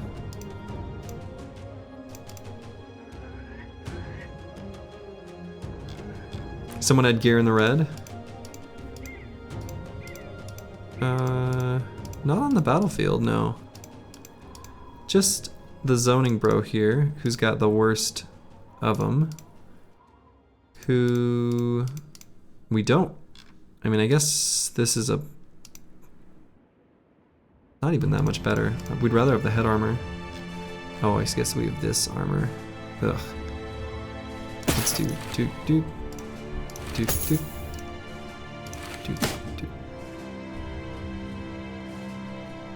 Okay. Actually, I think I care more about that kettle hat. I can put that with this. Okay. This, I mean, this, we don't need to be too particular. This, it's not like this is a difficult fight, right?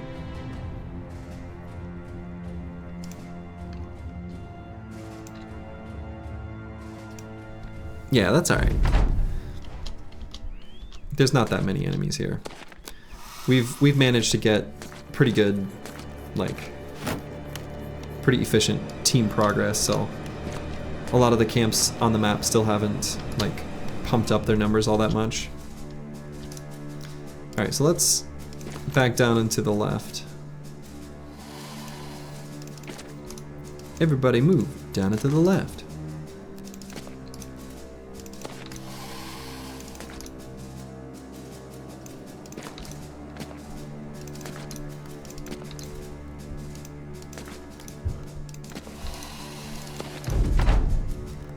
You can hear those Necrosavants doing their Necrosavant sounds.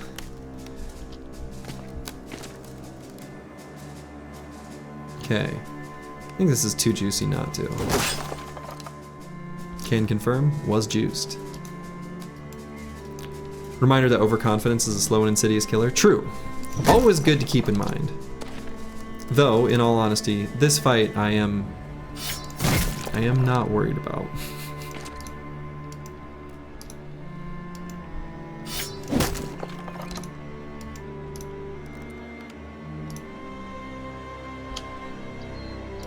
Okay, let's wait and see where these Necrosavants go. That's where I expected one of them. And that was an option for the other. Only two.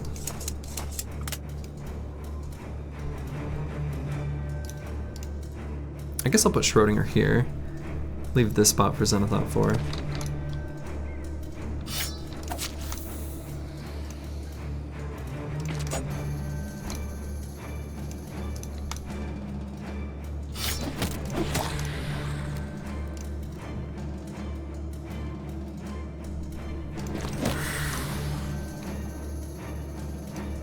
Not even gonna bother with the net, I don't think.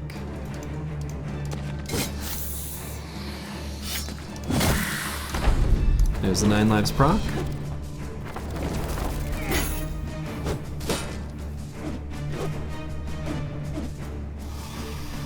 Since we got the 9 lives proc, this is a great way to demonstrate the power of the Fire Lance when fighting Necrosavants specifically. It's quite a good item.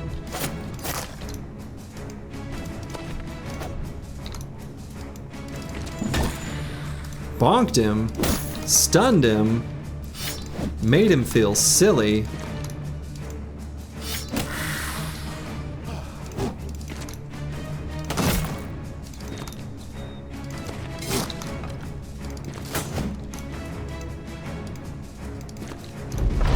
Fire Lance is 100% hit. No, it's not 100%, but it has a plus 40% chance to hit and uses your ranged attack skill in that component of the attack. So it's really... This message has been brought to you by Fire Lance. Fire Lance, for all your flame-throwing needs. Exactly. Okay. So what can we remove?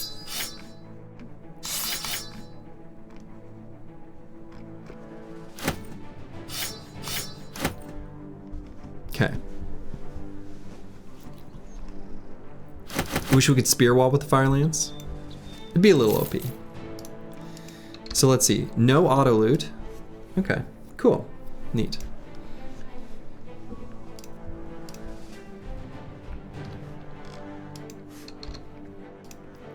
All right, so Ixax is finally to level 7. So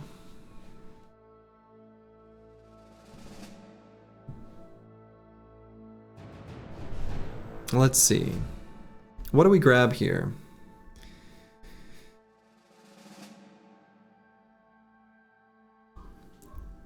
I think all 3 secondary stats that I'm looking at between hit points, fatigue, and resolve are valid. I think because his resolve is still sitting at a paltry 37, I'm gonna pump that one. Because he does have this faint-hearted trait. So.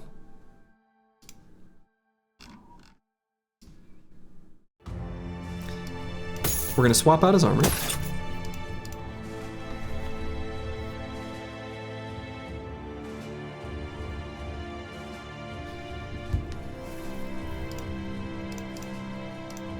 And we will move this there, this there. All right, Ragged Edge 82 has hit his final level. And while on Schrodinger, we decided to go with Footwork, which I'm very much looking forward to making use of against the Barbarian Madman. Ragged Edge 82, I think we're going to grab Underdog. Or maybe smarter than Underdog.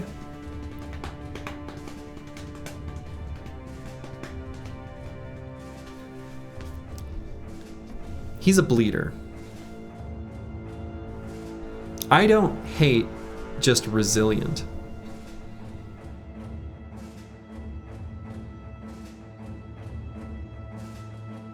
Good against bleeds, good for poisons, which he'll also be subject to.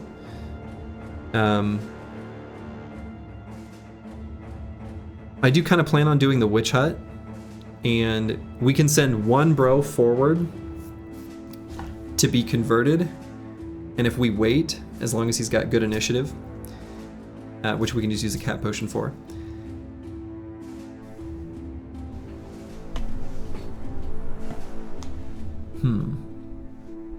Anyway, you can basically be converted and then just revert back at the end of your turn.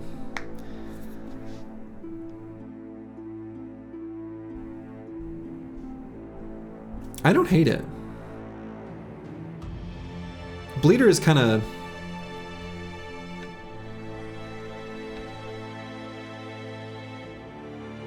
nice to negate on a nimble bro.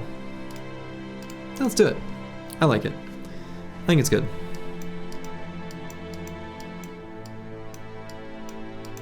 How's that for perk selection on the Spear Bros? Resilient footwork.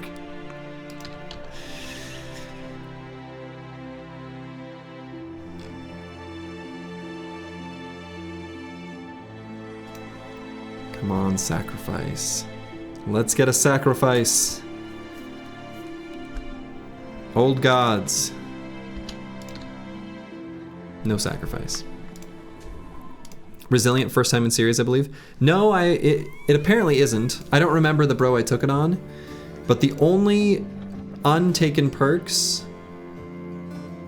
were Crippling Strikes, Executioner, Bullseye, and Footwork. Footwork Slurgy, how could you? Just you wait.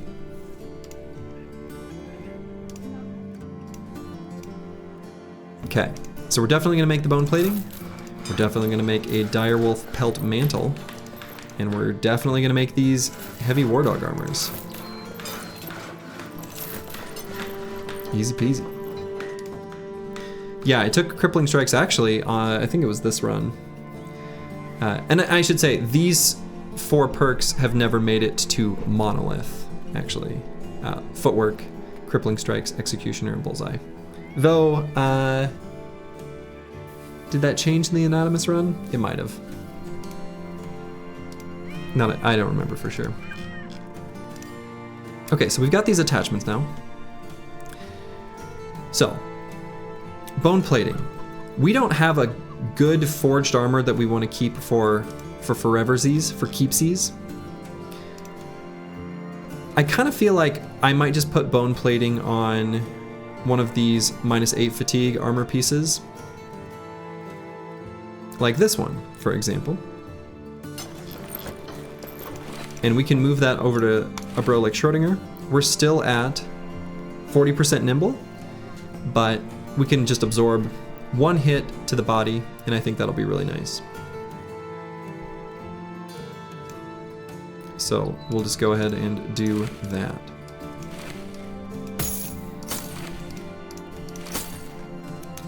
Now the Direwolf Pelt Mantle, I think we also want to be on one of our Spear Bros. And I guess we'll just put it on the leather lamellar armor. It's as good a choice as any. We haven't found much in the way of named armors, just a couple helmets. So we'll just put it on that. The heavy war dog armor, I think we've still got a couple naked dogs hanging out.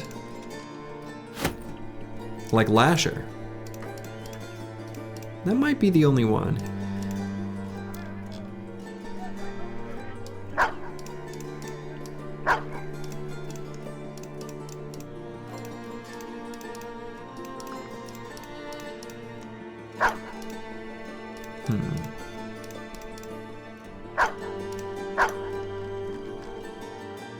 Never bothered making them. Are they good? Yeah, they're nice. I mean, it's one of the better uses of the Unhold hide. It's either the heavy war dog armor or, you know, it's just something that we would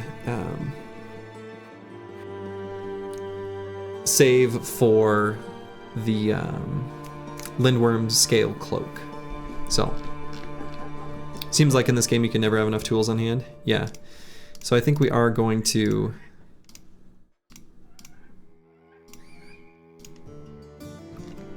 just purchase these tools even at the really high price so that we can start the armor's repairing. And I think we'll probably get the scavenger when we get our next 2 renown. But I think this is a good place for me to call it for the evening. We did not find the Barbarian Madman, but we didn't really like